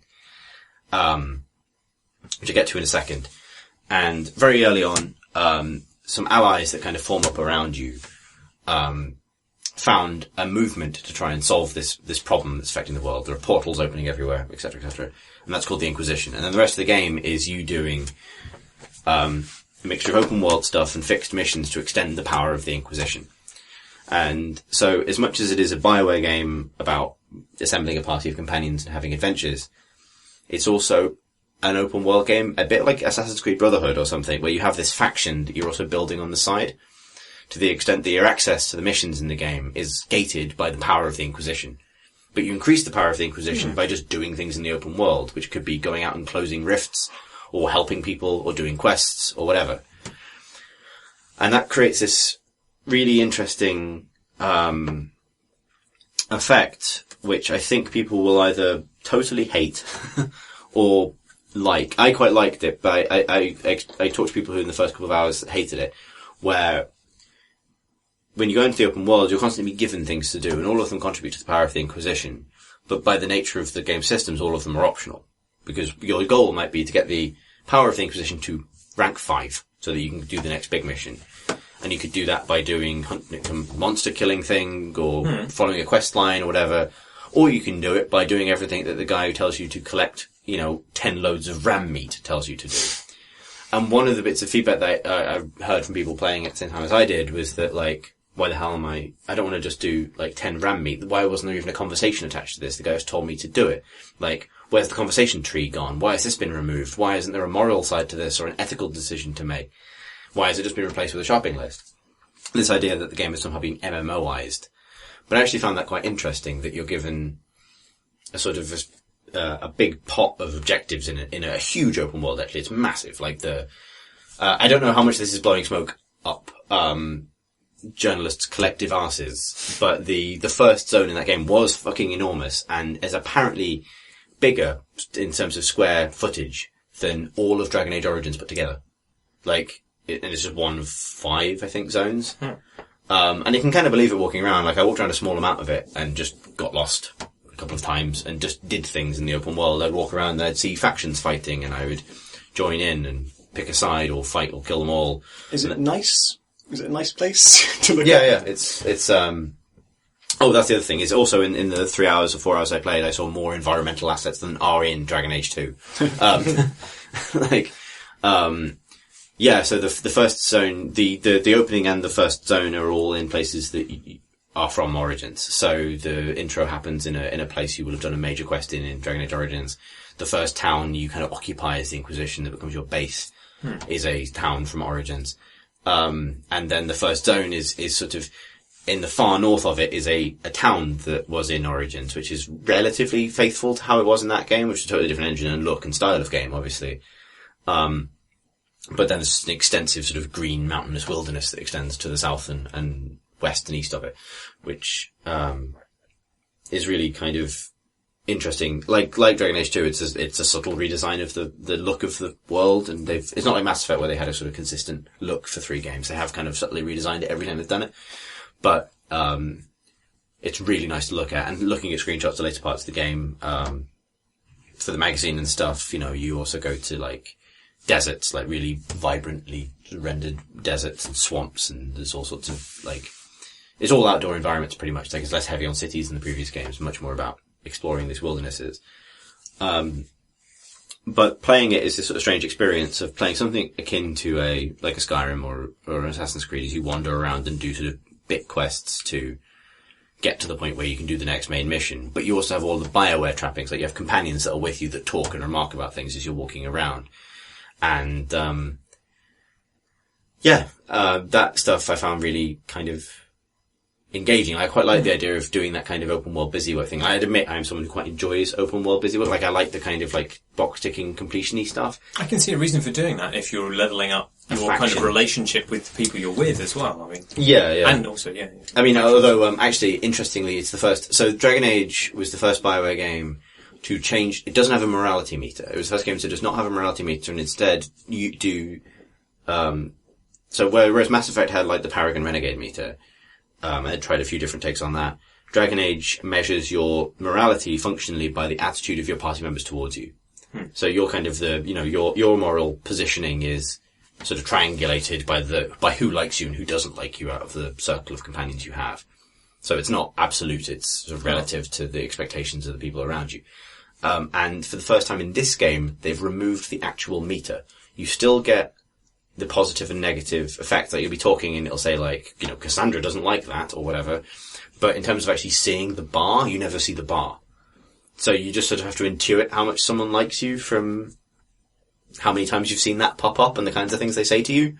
Which is, I quite like, actually. I quite like having it not be quite so much a game system. That's the problem with the Paragon Renegade system, is that people try and game it. And that's why you get people who have perfect playthroughs and stuff, and actually that feels not true to the way that you behave in a game. Or presented with those problems. So, from a mechanical point of view, I really like that structure. I think there'll be a lot of people who are a bit put out that some of the side quest stuff. I mean, and Dragon Age 2 had exactly the same problem, actually.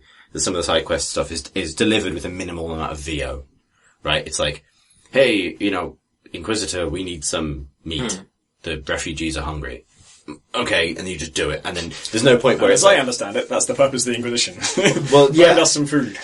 And that's the thing, like, what I find really fascinating about that, and it's a problem that I will get back to, I think, when I've finished it, and I can talk about it fully.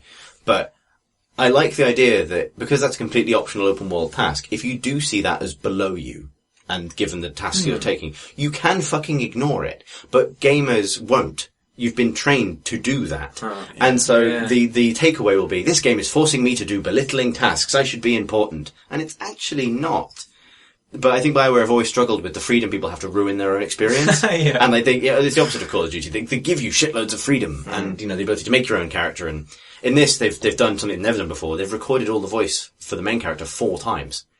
There's 2 male voices and 2 female voices, and a character creation you pick between them.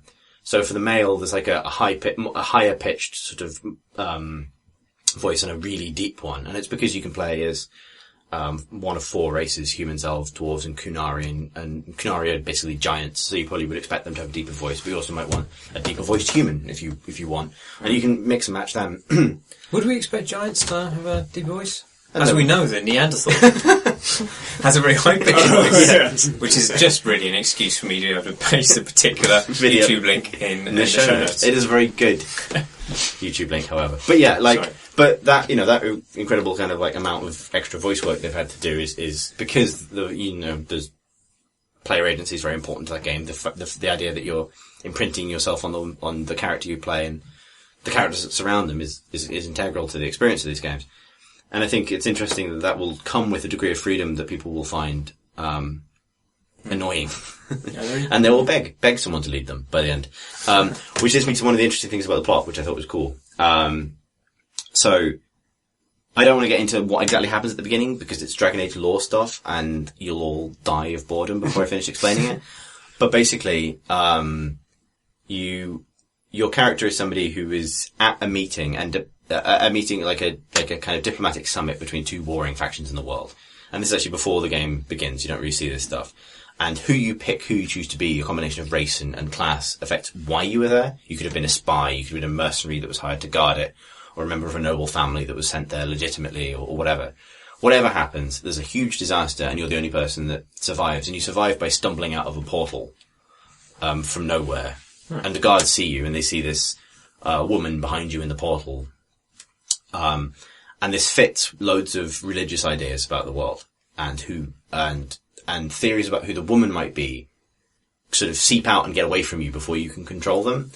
And when you kind of come to after the prologue ends and you do a big explodey magicy thing and you pass out, by the time you come to, you're being proclaimed as basically the second coming of essentially Dragon Age's equivalent of Christ. Or you're like a kind of, a prophet, basically. But you have immediately the ability to say, I don't actually believe in that, and I'd really rather you stopped saying it. But a lot of the politics of the early part of the game is that message getting out ahead of you, and you can't really stop it, because the world's in crisis and people want something to believe in. And you get given the option early to use it to the Inquisition's advantage, or repeatedly refuse to endorse it. And there are people like the existing papacy, basically. The papacy is an analogue for the papacy, would really prefer it if you weren't the Messiah. And so they would like you more if you go, actually I'm not, but they are still opposed to you for a bunch of other reasons. And that's, Dragon Age has always been really good at that stuff, and it's such a compelling kind of beginning. I played an elf, and the elves have their own gods, a lot of them. And a character asks you, do you believe any of this stuff? And you can say, full on, yes, I believe I am Jesus. But you can say, actually, I believe in an entirely separate religious system, and I don't know why you keep saying this about me. And they're like, well, we're kind of stuck with it now, and it is really useful, so let's just go. And, that's what the Messiah would say. So it's somewhere between, like Baldur's Gate and the Life of Brian, which is kind of exactly what I wanted. But the other thing, I was also the Life of Baldur. Yeah, I was also really impressed at the beginning just by the quality of the writing and the voice acting and the conversations. And obviously, BioWare have always been good at that. You would expect it, but Does either of the female voices sound like Jennifer Hale? I didn't have time to check that out. I just immediately kind of created a character to get through. But that's like one of my three, or like actually, one of the top priorities for any RPG is, can I play as someone who sounds like Jennifer Hale? I know that, well, I think they're both, I think there's a British and American accent for both of them. I know that the British accent is done by, oh god, I've forgotten the actress's name, but she's the actress that plays Samantha Trainer in Mass Effect 3, who is the communications engineer in the Normandy. Oh, yeah. She's like a new character in Mass Effect 3. Is she one of the few lesbian romantic options? Yes. Yeah, so it's her. She's now the main character in that position, if you choose to play a female character. But the other thing was the writing, and the thing that always, when BioWare do it really well, they give you the impression that the writing has been like ironed over a few times. Like they've not only written it to deliver what information you have to get, but there's been like several passes where like a team of writers have like figured out what interesting things should happen if different things are true about the character. And the best example I can give of that is, again, playing as an elf. Elves in the Dragon Age world are, if they are in human settlements, pretty much second-class citizens. They're basically like oppressed aborigines. Like the loads of sort of like colonial narratives in Dragon Age are based on the fact that elves are kind of seen as by humans as kind of either quaint or slaves. And when you first sort of take charge of the Inquisition, one of the first things you're given to do, and it is still tutorial time, is to go around the hub town, which is basically your base, is the equivalent of the Normandy or whatever, and meet several key crafting NPCs, and it's how it teaches you about crafting. So he asks you to go meet the blacksmith and the alchemist and the quartermaster. And when you meet the quartermaster, the first thing the quartermaster does, if you're an elf, is give you a broom and a bucket and tell you to go sweep something, and then they realise who you are and back off and are really mortified by it. And it's such a nice touch. Like, even if you don't really know the politics of that world, it's a nice little moment where your choice of who you're playing, and like that awkward moment as they kind of realise who they've just told to go sweep out a cowshed is really nice. Like that stuff I don't think other games do near as well as BioWare consistently do. But yeah, really, I'm so excited. Like, I haven't got access to the full thing yet, but when I do, it's all I'm going to do. I'm kind of annoyed that you like it so much, because it doesn't mean I have to play it now. You might hate it, like, I mean... That's what I'm hoping. I'll be able to hate it in the first 5 hours, but if it's kind of okay, then I'm going to have to play it for 100 hours, and that's, So, I don't think it's quite that commitment. I've heard, so, actually, I think it's one of those games that, but I mean, what I can say is that, like, other people who played the first couple of hours weren't as taken with it as I was, for reasons of its literally dumping a lot of lore on you straight away. They've given themselves a really weird problem with Dragon Age where they don't have a single main character, so, you play a new character in every game, so, from a story point of view, it would make no sense for those characters to encounter the same, problems in the world in exactly the same way.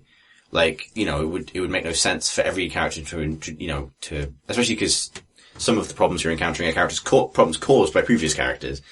They can't really explain everything from scratch, all the time. It would feel, for fans of the series, it would feel very repetitive to be introduced to these, factions one by one and then introduced to the conflict. So their approach is to just fucking drop you in it. And I think, honestly, if you persevere, the way it does it is, until after the prologue, it's just like, the sky has exploded. You emerged from it, and you can stop it, so just fucking help, and we'll explain why this happened later. It's sort of that, like, no time to explain thing. Like, so you're being chased by a giant crab. Yeah, exactly. Pretty much. Like, it is like, just magic crab, go. But then afterwards you can ask a lot of questions. And like, one of the most confusing things, and I knew when I saw this line in the thing that people would be like, what the fuck? Like, after there's a big moment where characters come together and they found the Inquisition with you at the center of it. Except one of them points out that they're actually refounding the Inquisition. And that's because if you paid attention to codex entries in the previous game, you would know that an Inquisition actually did exist before, and that they're using the precedent of that Inquisition to establish this one. So technically it's a refounding, not a founding. And I was like, I appreciate that detail. As a fan, I was sitting there going, I appreciate that detail is in there, but that is going to confuse people. And immediately afterwards, you can like go and talk to the person who says it and ask them, like, what did you mean when you said that? And then you get a bit of lore. But I can understand the response that I heard from some people, which was like, I do not know what is going on or why I should care. I think it's probably one of those situations where if you persevere, you will, be given the information slowly. It's that kind of benefit of the doubt thing where it's like, I assume I don't need to know this right now if it's confusing, so I'll just go with it. But I think a lot of people will be like bombed with lore and then asked to collect 10 ram hides and sort of come at it through this weird angle where they bounce off, but might be in for a bit of a backlash, might they? Even if it's great. It's a high-profile game that's possibly great, and therefore it's probably going to get a backlash because that is literally how opinions work. But yeah, no, I'm really, really excited about it, and like it's such a cool thing to see BioWare properly do a big budget game again. I mean, Mass Effect 3 obviously was, but it carried all that momentum from the series that preceded it, whereas Dragon Age arguably lost all of its momentum with Dragon Age 2. And to have them kind of just sort of fucking fire the money cannon like a full broadside is very satisfying, especially for somebody who bothered to read 4 novels, 3 comics. What a nerd. What a nerd. A dog. Shall we do some questions? Let's do them. Let's do that. Mr. Higgins says, hello. I often find myself reminiscing about my online experiences and interactions with complete strangers. One time I was chewed out by a boy that hadn't hit puberty in an M-rated game, but then was barged in on by his mum asking him to take out the trash. Another time a person exclaimed that their cat just died, then immediately disconnected. But I can't speak much myself, as I was playing a match of LOL when my wife's water broke. Oh my god. I had to explain it to them that I wasn't dodging, but really had to cause my... Oh, right. Sorry. I really had to go, cause my wife was going into labour. Not go and cause my wife going into labour, which is what I thought it was. I think you did that 9 months earlier. Yeah. They took it surprisingly well, and I got a few congrats from them. So, to my question, what hilarious interactions have you guys experienced over the years? Mine is, I've got 2 Dota examples, which is a bit like League of Legends, but not for tiny children. One was really early in my Dota experience where someone picked a hero that was very much not popular then, still not popular now, called Broodmother. It was like a spider queen. And everyone in the chat, as is often the case, were like, what the fuck, noob? Why you pick Broodmother? Report Broodmother, GG, Broodmother picker, fuck you Broodmother, report Broodmother, etc. And this guy just typed out in chat, hey guys, I'm really high. I just want to make the spider do things. And just proceeded to walk around in little circles on the map for a while, and then disconnected. And I was like, good for you, friend. You got exactly what you wanted out of this gaming experience. The other good one was the hearing where my friend Phil Cameron, who writes about games for the Telegraph on and off, who's quite a serious young man, often, playing Dota with him, and then suddenly hearing this really loud bang, followed by, oh fuck! And what had happened is he'd been playing the game and idly playing with a pair of scissors. And I don't know how. And had managed to flick the scissors around and throw them into the exercise ball he was using as a chair. Bursting the exercise ball and causing him to repeat, like, very rapidly fall over. Man, you would think something you could sit on that was strong enough for that would not be so fragile. Well, it's compressed air, if it's going to get more vulnerable as you're sitting on it, if you throw some scissors into it then. That's what's going to happen. Don't do that, kids. Bizarre. So I don't have any stories about like what people were doing in real life while they're playing, but have you ever been on like a team-based game and ended up with just one other person? I remember it happened a lot in TF2 because I had particular maps I wanted to play, and often it was hard to find a server that had a lot on, so I joined with like 6 people, and it was touch and go as to whether they were going to stick around, they would grow, or whether they'd just kind of dwindle. And so you'd end up with sometimes just one other person, and obviously they'd be on the enemy team, and so it became like super, super personal. But you would, we'd invent rules. I remember, don't remember anything about the person, but, we both played Scout, and we played Scout when we were on, teams, and then once everyone else left, we still carried on playing Scout, and I was a little bit better than him. I'm worse than most people, but I was better than this guy. And so, I would, invent kind of rules, just use the bat, and see if I could kill him with a bat, and then after I'd done that, he would just use the bat. And then we both just used the bat until one of us decided to break that rule, and then whatever the other person did would become the new rule, and we had to just use that. It was really good. I wonder who that guy was. We did talk, but I don't remember any actual detail about like who he was in real life. Mike says, Dear mates and milk bars, in episode 66 you were discussing the problem of death not being permanent in horror games and how it made genuine fear or tension difficult to induce in the player. Presumably, if Graham had been on that podcast, he would have mentioned Christopher Livingston's great piece, which has the URL Daisy Permadeath Dairy. On increasing the stakes while playing DayZ, and not about a horrifying milk production facility as the URL would suggest. Well, don't I look stupid? I would be the person that typed out that URL. This is an interesting concept for what became an exciting and tragic story, and an idea for individuals to experiment with on their own to increase their own sense of tension while playing games they will genuinely miss. But do you think there is anything for game designers to take out of this? Is there a way to increase the stakes for players without a metagame like Christopher's? Cheers, Mike. There have been games where... I remember one, I can't remember if it was a web game or not, but it was cool... I don't know what it was called. You get one chance? Yeah, I think so, where you're researching a cure. Yeah. Yeah. It saves as a cookie so you can't play it again. Yeah, so you have 7 days to find the cure for a disease affecting all humanity, and if you fuck it up, you just can't play the game again. I'm surprised there's not more of that sort of stuff on Steam, because it would be presumably possible to just retract ownership automatically at a certain point. Yeah, or just permanently change something. I mean, so you can mess around with like achievements and stuff. Like built into the Steamworks SDK, I don't think there's a way to sort of auto uninstall your game. There's always like with TF2 community, there's always jokes about like when people were saying a weapon was overpowered, they'd like say, "Well, also when you hit someone with it, it uninstalls TF2." You can't do that as far as I know, but you can. Something is entirely in developers' hands how it handles achievements. So you could. Like Stanley Parable has an achievement for don't play Stanley Parable for 5 years. So that's a tricky one to get. And so stuff like that you can take away from the player forever. If not having the achievement is the honour, then you can take that away from them permanently. Also, I've never seen this exploited in a game, but you can, with the Steamworks API, revoke an achievement. When someone has something, you can take it away from them. And I discovered this too late to really design anything in Gunpoint around it, but I'd love to do something where like it's like a on or off thing, and like you get it for doing something virtuous, and then you lose it again for doing something that compromises you morally, and then it could be gone forever. You could make a game which was free at the point of sale, but failure was a microtransactable item. So there was an upper ceiling that you could spend on this game, but for each failure you'd be charged $15 or something. Isn't that just called? I don't know.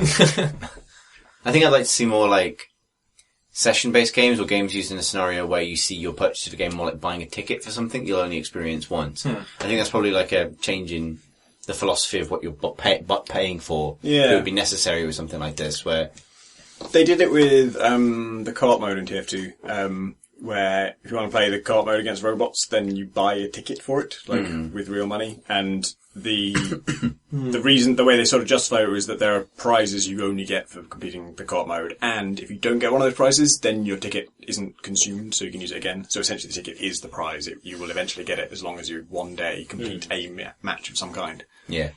I mean, I think I'm talking more in terms of like, probably like, the logical place for this to start would be somewhere like game events, like Game City or something, where you go along and you actually buy a ticket to play a game once, and the scarcity is enforced by the fact that you have to go to a physical place to play it. The other way to do it would be like, a game that would only register once to your Steam account, that you play once, and then it won't work the same way again.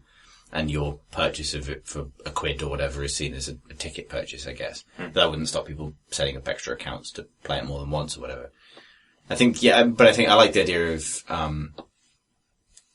a price point for games that goes between actually I own this software to more I'm paying for a 2-hour experience that, like a film or theatre or something, but that can have then interesting permadeath stuff or whatever, because that's part of the experience that you're paying for. If it wasn't clear from the letter, Chris Livingston's diary that he's referring to is one in which he plays DayZ with the rule that if he dies, he literally can never play DayZ again in the rest of his life. Yeah. Oh yeah, sorry, yeah. Yeah. He gets punched in the rags. Yeah. Sam says, Dear Crate and Crowbar, during an episode of your excellent Dark Souls 2 YouTube series, and it is, you can check it out on our YouTube channel right now, Marsh and Tom discuss the spatial qualities of the game compared to its predecessor. Architectural theorists... Sorry, you laughing at the fact I couldn't say the word predecessor then? Predecessor. Predecessor. I can say it. Architectural theorists have been obsessed with cinema for many years, with films such as The Shining and Metropolis being analysed for the way they deal with architectural concerns of space, lighting, atmosphere, and so on. Oh god. Fuck you. The article Nakatomi Space on Architecture, the IDF and Die Hard, mentioned previously by Graham Smith, is an excellent example of this. Unfortunately, I have not once come across any such discussion with regards to video games. You haven't been looking hard enough, as I'm sure Graham will tell you. Other than, well, I mean, the fact that I've mentioned it was in the context of talking about video games. Anyway, he goes on to say, Dark Souls is incredibly architectural. The way in which our environments interlink give the place a sense of concreteness and reality, and the very measured way in which they are layered vertically is an old architectural design tool. Dark Souls 2 exchanges this verticality for horizontality. Is that really a word? Horizontatious. By opting for radial environments, and then lies to you about how far you've travelled. Are there any other games which one might describe as architectural? Keep up the work, and what is it?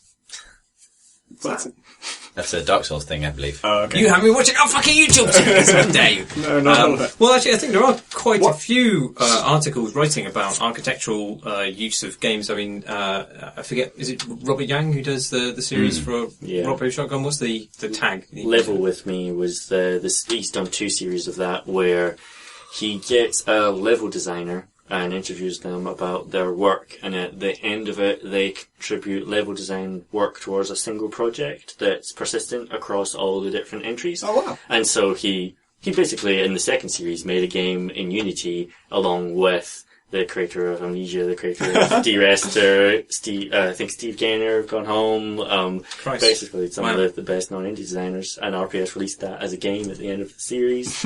And no one knows about this. This is really surprising. The thing was, How do we not know about this? We see you every week. It's a really brilliant series for the writing more than the game, because the designers coming in having no stakes in the quality of it, sometimes just act like dicks, which is kind of interesting. Did Steve Gaynor put a toilet in it? I don't think so. He put a ghost in there. They do sometimes deliberately counter the exact things that the previous person did to the level, but that's kind of fun in and of itself. But yeah, and Robert Yang has a blog where he writes regularly about this sort of stuff, and he does level design work himself, and we mentioned ZZT earlier, and Anthropy's book, he wrote a great review of that also. So what other games might you describe as architectural in the way that he's talking about? Games that... There's a game, I should mention this, there's a game called Calvino Noir, which is a slide-on noir-style stealth game that the creators, they're all architecture students, and they described it to me as Gunpoint made by architecture students. Right. So I guess it looks much, much prettier than Gunpoint in terms of like capturing the noir atmosphere. It is properly black and white. I think I've seen this. Is it? I remember there being a screenshot of a character standing in the rain and there being like Grecian columns. Right? Yeah. Is that the one? Yeah. I should clarify the statement. I don't think it looks prettier than Gunpoint. I think it looks more noir than Gunpoint. I prefer my game. So I don't know quite what they meant by that statement, but apparently it's they're architecture fetishists. Like they're obsessed with making the buildings look right and stuff.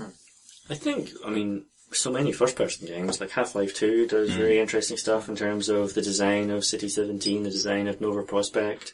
It does similar stuff to, well, the kind of stuff like Disney does. If you go to Main Street, USA, at any Disney World, they do trickery of scale so that the second and third floors of the buildings are actually much shorter than they would be in real life, but they're designed in such a way that you don't notice, so it makes the buildings appear taller than they actually are in reality.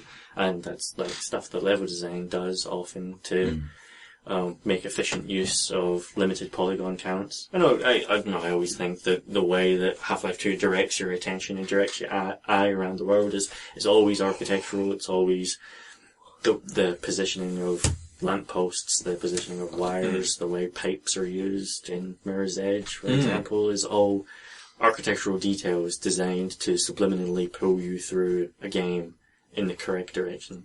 I remember when I first went to see Mirror's Edge, they were talking about they didn't eventually make good in this because I think they just couldn't keep it consistent with the game design that they eventually ended up with. But what they wanted to do, and in terms of signposting where you would need to run in the level, not only did you have this color coding which would highlight particular routes, but also it was always safe to jump off any ledge which was in the direction, which was being lit by the sun. Basically, any ledge which had shadow on it, or was, you never jump off into darkness. You always jump off into the light, basically. But it would just obviously they couldn't make that work because you want to be able to turn left and right sometimes. But I thought it's a short-sighted goal in some ways. but it was in the screenshots, in the kind of like in the ways that they mocked it up, it was extremely effective. Like it just instantly, it does trigger something in you, and that's something that films are much more able to do because they can fake that stuff. Because from one shot to another, you might not notice inconsistency in lighting, and that they can still use that lighting to highlight certain important things in the scene. Whereas in a game, the lighting has to be a single lighting model and consistent because you're within that singular environment the entire time. There's so Mirror's Edge by default highlights things along your route in red, and there's I think the only time red is used. But you can turn that off, and it's actually like a fake thing. Like I think even when it's on, does it fade once you've gone past them or something? Yeah, I think so. I remember there being something kind of like it's not they're not literally painted red. It's kind of more of a vision thing. Originally, that was going to be colour-coded routes. So, like, the red route would be the hardest, and then that would be the good. yellow and blue were going to be different difficulties of route. Like ski routes and stuff, where they sort of have the black route. In Tomb Raider, they literally paint things white if you can climb on them. Yeah, someone went and painted that. Yeah, I found the guy. You meet an NPC, like one of the key characters, and his arms are covered in white paint. Oh, really? You're the one who's been painting all these fucking ledges white. Thanks! Because that's the only reason I'm here, really. And then you kill him. Yeah. The thing in Deus Ex Human Revolution that the commentary points out is like that's a really kind of goldeny yellow game, and there's all throughout the kind of opening mission set in Sarif's offices, there's just like buckets of yellow paint around the place. A person on the internet says, "You're being transported into the world of one of your past save games. Shit. Oh no. You'll inhabit this world as yourself, Okay, and have no special skills outside of what you're capable of doing in the real world. The avatar you previously controlled in this world still exists in this world, and will continue to behave in the same manner as when you were controlling him or her. Which game world / save do you choose, and how do you foresee things panning out in your new life?" I've probably got a save game in a flight sim, which is, me flying somewhere over Bath, looking down upon the topographical data. Can I go with that and just... This highlights an ambiguity in the question. It's just like, is it literally the game world, or does it become whatever the game world is trying to represent?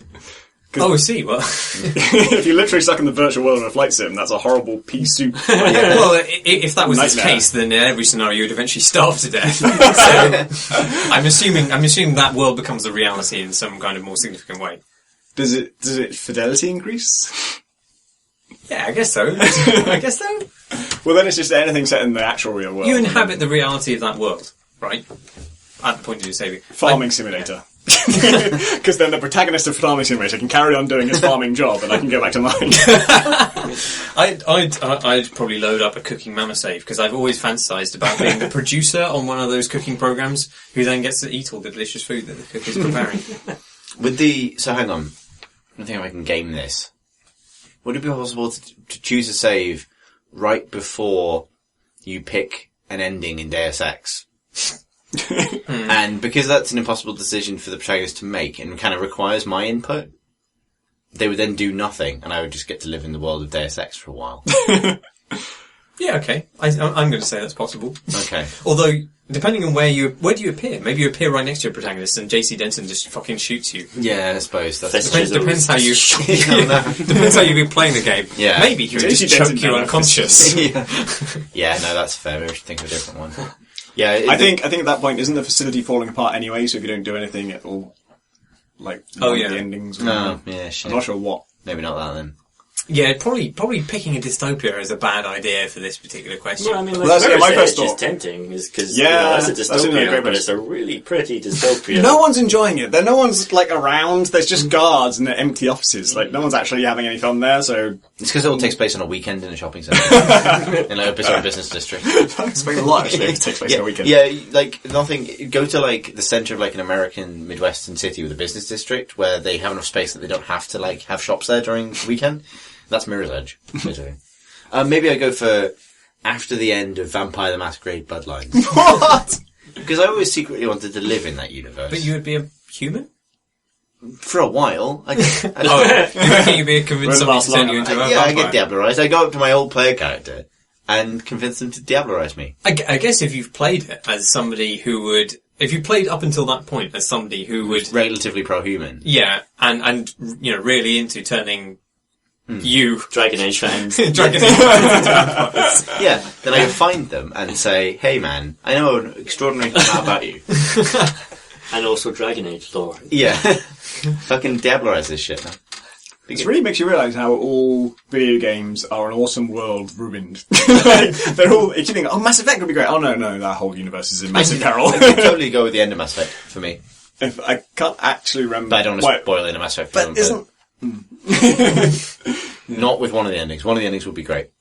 I mean, actually, like any of the Elder Scrolls games, they end really well. They're like, oh, everything's fine now. You just solved all the problems. Yeah, but what would you do there? Well, Skyrim would be nice. Yeah, but there's nothing to do. You could farm cabbages. Yeah. Andy Kelly did a great video series all about exactly what you could do. Maybe not Dishonored. Maybe Dishonored post-Plague, like the good ending of Dishonored. I'd load up my save of Drawn to Life, which is a DS game, because assuming that I have similar powers to the Avatar. I think the question says you don't. Well, no, he didn't. He says you're a different person from the Avatar. Oh no, He says He you have does say you You've can got only the do what you powers can that do you in real do life. in real life, But it's which not- you can draw. Yeah, but it's not exactly. It's not clear whether it's simply the act of drawing which has power in that world, or whether it is particular characters you can draw. So I'm just going to assume that I would become a fucking superhero in that world and 'Cause you can draw, ride yeah. around on giant cocks all the time. You can do that. Not ones that I've drawn. And that's the dream. That's exactly. Oh, Jesus Christ. Anyway, a person on the internet finishes his email saying, "Finally, I rewrote this small poem inspired by today's date and the various misadventures in Mordor you've discussed so recently. Remember, the orcs you dismember, dissonant though to the plot, I know of no reason why ludological treason should ever be forgot. That's really good. Congratulations, person. on the internet. Kind regards, sincerely, a person on the internet." We were accused of fake drinking sounds. Oh. Well, I specifically, Yeah. like last time we said ludonarrow dissonance, I drunk. Apparently it sounded really fake, but I can't find the actual moment when this happens. I can't imagine it would have been I fake. don't- I've never known you to fake drink. Yeah. I mean, more effort. Lied about many things in my life. Never claimed to have drunk more than I have. Yeah, it's a lot harder to fake that stuff via kind of Foley room shenanigans. Rich McCormick says, "Which is your favourite movie with Corey Feldman and or Haim in Corey it?" Haim, yeah. Oh, I see. I thought he was saying the band. I didn't know there'd been any movies, actually. That's interesting. I don't know who Haim is. Corey Feldman's in the Goonies. Well, that one then. Are they both in the Goonies? Corey Haim's not in the Goonies, is he? I don't think so. I think Corey Feldman's in the Goonies. They're both But it in was Lost and Boys. or. Lost Boys is good. Yeah. Lost Boys is good. Both That's in the only one I've seen. Stand By Me? Or is that just one? Don't know. Corey Feldman's in Gremlins? I think. There's a lot of these movies you can pick there if you want to plunder the... It's not really a question I care about that much. He goes on to say, "Now that you've had time to think about it, what do you guys miss the most about me?" Oh, poor Rich. We don't miss you at all. I miss... I do actually miss him. I do miss him. A lot of our conversations about BioWare games would have been a lot more animated with Rich as a Yeah. counterpoint. A lot of them are conversations about competitive games as well. Me and Rich are basically the same person, which is why he had to move to Japan. That's why I have his job now as well. I miss Rich for his club night etiquette, or his particular sense of it. His enthusiasm, his ability to jump up and down for indefinite amounts of time. That kind of thing. I missed the picture of Rich that had been photoshopped into a picture of an ape from Planet of the Apes. I remember that. Literally one of the only trophies I regret not stealing from Future upon my departure. There was a picture of me photoshopped into a gran that Craig Pearson took with him when this. he left the Future. I still remember the photo of you photoshopped onto Elizabeth from BioShock, Graham, as one of the most astonishing shouldn't work but does Photoshop. I think that was John Strike, PC's art editor, that did that one. Yeah. I miss Rich for not having anyone to play FIFA with anymore. Thank God. Thank God for that. Oppie's life is vastly improved, no doubt. Every time someone asks a question about, like, Tom Senior asked on Twitter recently, like, I've just started using the Dragon Age Keep thing where you, like, you enter your choices from the previous Dragon Age games to generate your new save file for a new one. And he's like, should I have gone with, like, the horrible eventuality where loads of really good people died and we spawned a demon baby? And I was like, Rich McCormick would say, no, redo the entire game and make it all perfect. Yeah, I miss him being the only person that was more mental about certain things. And therefore made me look normal. Nothing can work miracles, Chris. No. That's all the questions we have this week, and all the time for this podcast. Let's finish this podcast by saying things about us that involve our contact details. Okay. If you'd like to send us a question for a future podcast, you can tweet us at Creighton Crowbar. You can email us at questions@CreightonCrowbar.com, or you can leave a question on our forum at CreightonCrowbar.com/forum, which is also where you'll find our various game communities and guilds and discussion threads for this episode and other episodes and everything else like that you might do on a forum within reason. You can also tweet us as individuals.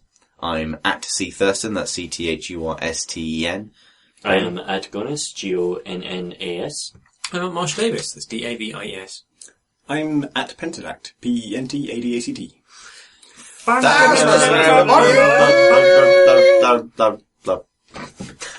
I wonder what listeners think of that. We'll never know.